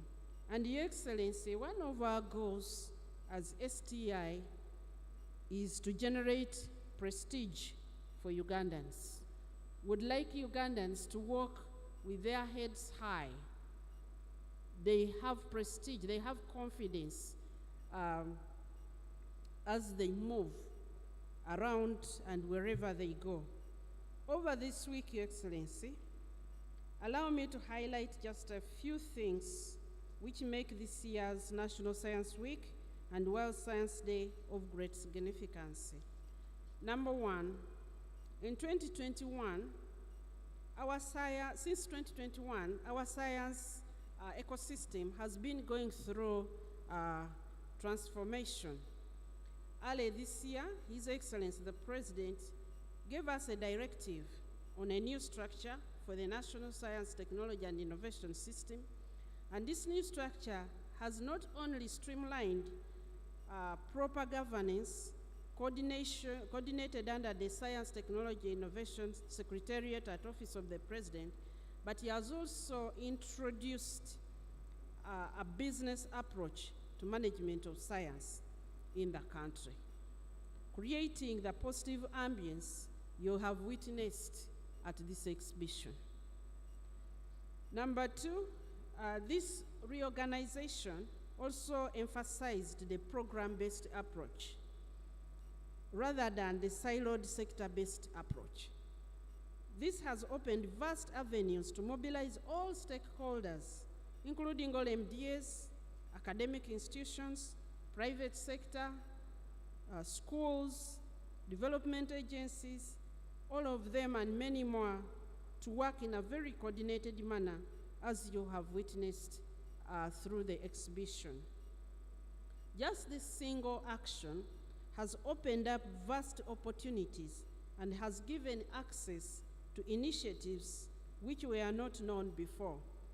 Your Excellency, we have discovered so many young innovators who could fast-track this country, but they were not known. Through this approach, we've been able to pull them up. Honorable Musa is clapping. Maybe you can join him. Number three, the value chain project-based approach. This approach emphasized by the Science, Technology and Innovation Secretariat has enabled us to understand what we have on the ground under the different entities, identify gaps in those value chains, and work out modalities to harness those gaps. This alone has helped us to unveil opportunities previously missed. Understanding a value chain makes it easier to plan and prioritize. I think, Your Excellency, you saw the connection moving from the iron ore to the standard gauge layer. Now we can choose with knowledge where to start the investment as a nation. His Excellency assigned the STI Secretariat 8 prioritized industrial value chains: the pathogen economy, infrastructure innovations, aeronautics and space engineering, Industry 4.0, mobility, productivity acceleration, import substitution, and export-oriented science, technology, and innovation.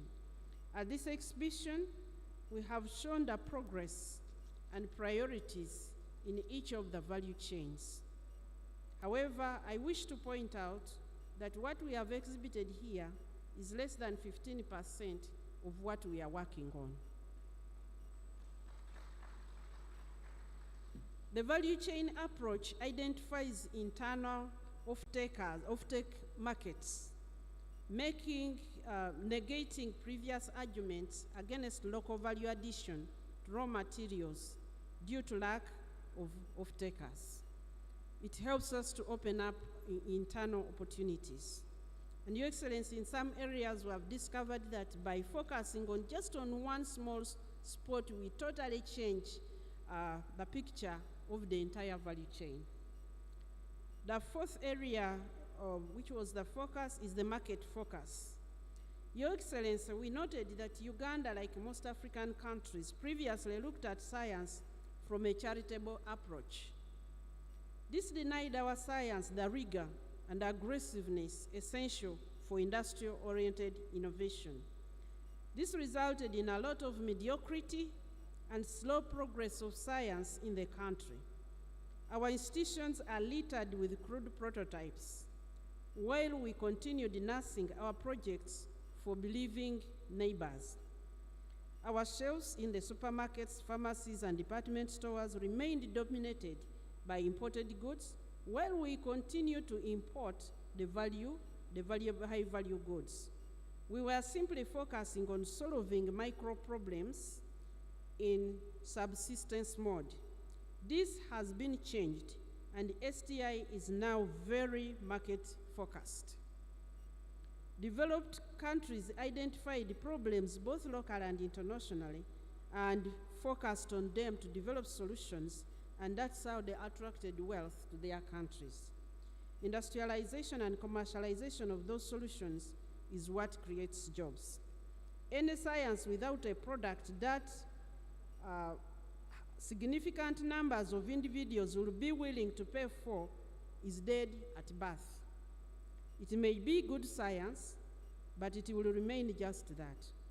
Therefore, Your Excellency, the entrepreneurial mood throughout this exhibition is reflective of the current science community in the country. Products for the market. This current year, our theme is taking products of Uganda's innovation to the market. This current financial year which we're implementing. Thus, we are testing the markets with at least one or more products along each value chain. And Your Excellency, you have seen the Kayola EV, you have seen the Tonde car buses, you have seen PBD Matoke products. We are following each industrial value chain and at least putting a product on the market in a commercial approach. Number 5 is ambition and passion for excellence. This is one of the themes running through.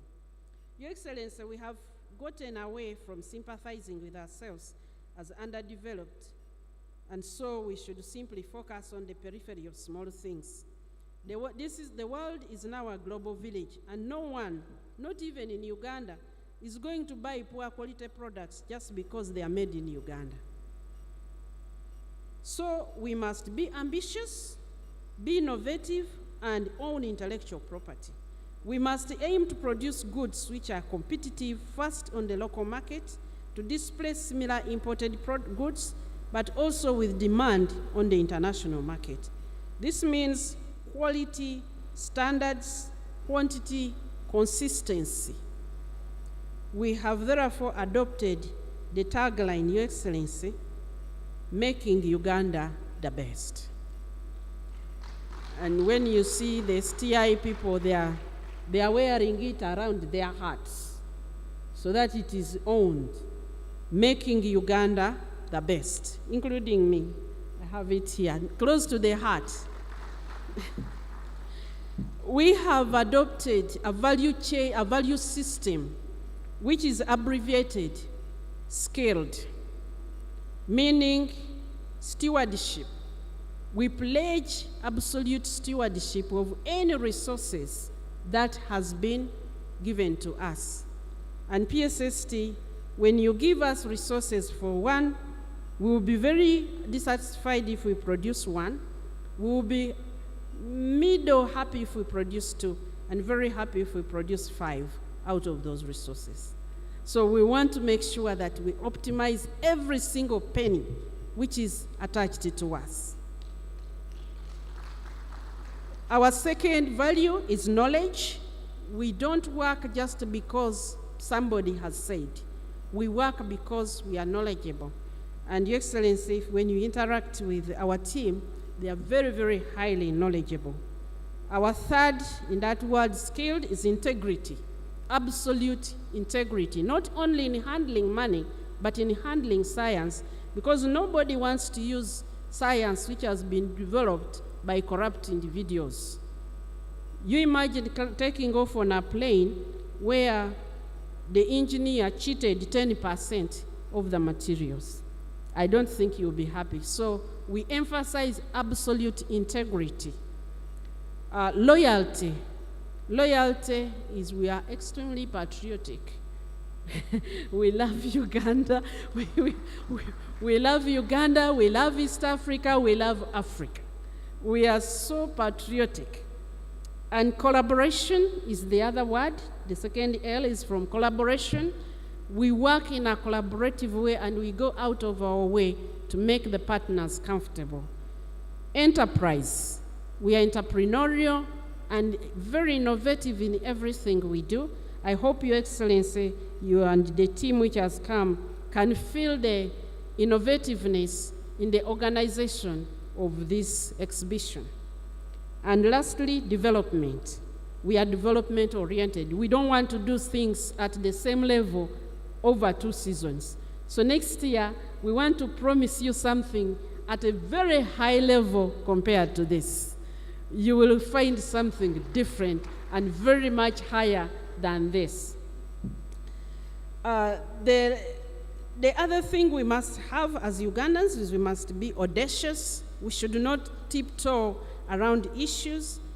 We emphasize Pan-Africanism and working together with our sister countries. And Your Excellency, as you have heard this year, we have worked in collaboration with ISTICO. They selected Uganda to host the first ever Youth Innovation Forum, which has been going on parallel to this activity, and we have had cross-participation, and today we are blending together. The last issue is taking advantage of emerging opportunities. Your Excellency, the world is at 2 momentous opportunity-generating junctures, and Uganda will choose to remain in the developing world or to jump on the other side. One, the impact of COVID, which opened up a lot of opportunities. We can sympathize with ourselves so we can take the opportunities. The second is the energy shift from fossil fuels to green energy. We refuse to sympathize with ourselves and wait for others to develop technologies. We want to position Uganda as a technology-generating country for the green economy. So we are not only looking at ourselves, we are looking at what does the world need, which we should produce ahead of time. Your Excellency, where are we going? Our next big target is one, we want to usher the products that we have seen in these innovations onto the market. These were selected carefully because they were market ready, the majority of them. So we are going to be working very busy to help to support these innovations to start to enter the market. Secondly, we have held off working on policies because we wanted to have a clearer idea of where we are going and where we are focusing. So we are going now this year to begin to bring a lot of policies to cabinet and some laws to Parliament, to cabinet and Parliament. Number 3, we really need, and I'm glad I heard PSST, we really need Minister of Finance and National Planning Authority to strengthen the implementation and execution of program-based planning, because STI cannot work when we are working in silos. If we can emphasize, we still have a little bit of silo which fragments the work. So if we can really strengthen this, this will be very good for us. The other thing is, yes, we have had our scientists, their salaries have been enhanced. We still have a little bit of grumbling among pockets of scientists. However, our biggest need now is we have concerns, some of which we cannot discuss here, including security concerns, that would request Your Excellency to discuss with His Excellency the President. The scientists would love an interface with him to have some of these issues discussed so that our scientists can work in peace and comfort. Your Excellency, yesterday during the national debate, it was clear that for us to take our products to the global market, we needed to brand Uganda. If you agree with me, it was very loud. We need to brand Uganda because our products need to access the global market. It's therefore our prayer that we start a massive, well-coordinated, deliberate effort to brand our country. This effort should focus and engage the whole of government, not just an agency. All of government. We need a branded Uganda as the best. Our part, we have started as STI, as you witnessed by this exhibition, and if we are working on very high quality products, those products need to be accompanied by a national brand. We request that these efforts are initiated. I would like to end by once again expressing my heartfelt appreciation, one, to the different sectors that have worked with us to participate. The ministries, there are many. The ministries, many here. I will make mention, Minister of Agriculture, Naro, they have been here. Minister of Works, UNRA, they have been here. And the Road Licensing Unit, they have been here. Minister of Energy, Minerals Development, they have been here. Minister of Education, they have been here. And a lot of agencies. Let me not miss one, but a lot of agencies. I want to thank you for trusting us and for coming to work. I also want to thank my colleagues, the ministers, who have supported these agencies to come and work with us. And we are not, this is not a one-off thing. This is the way we wish to work. I want to thank my staff, the team. They have worked so hard. STI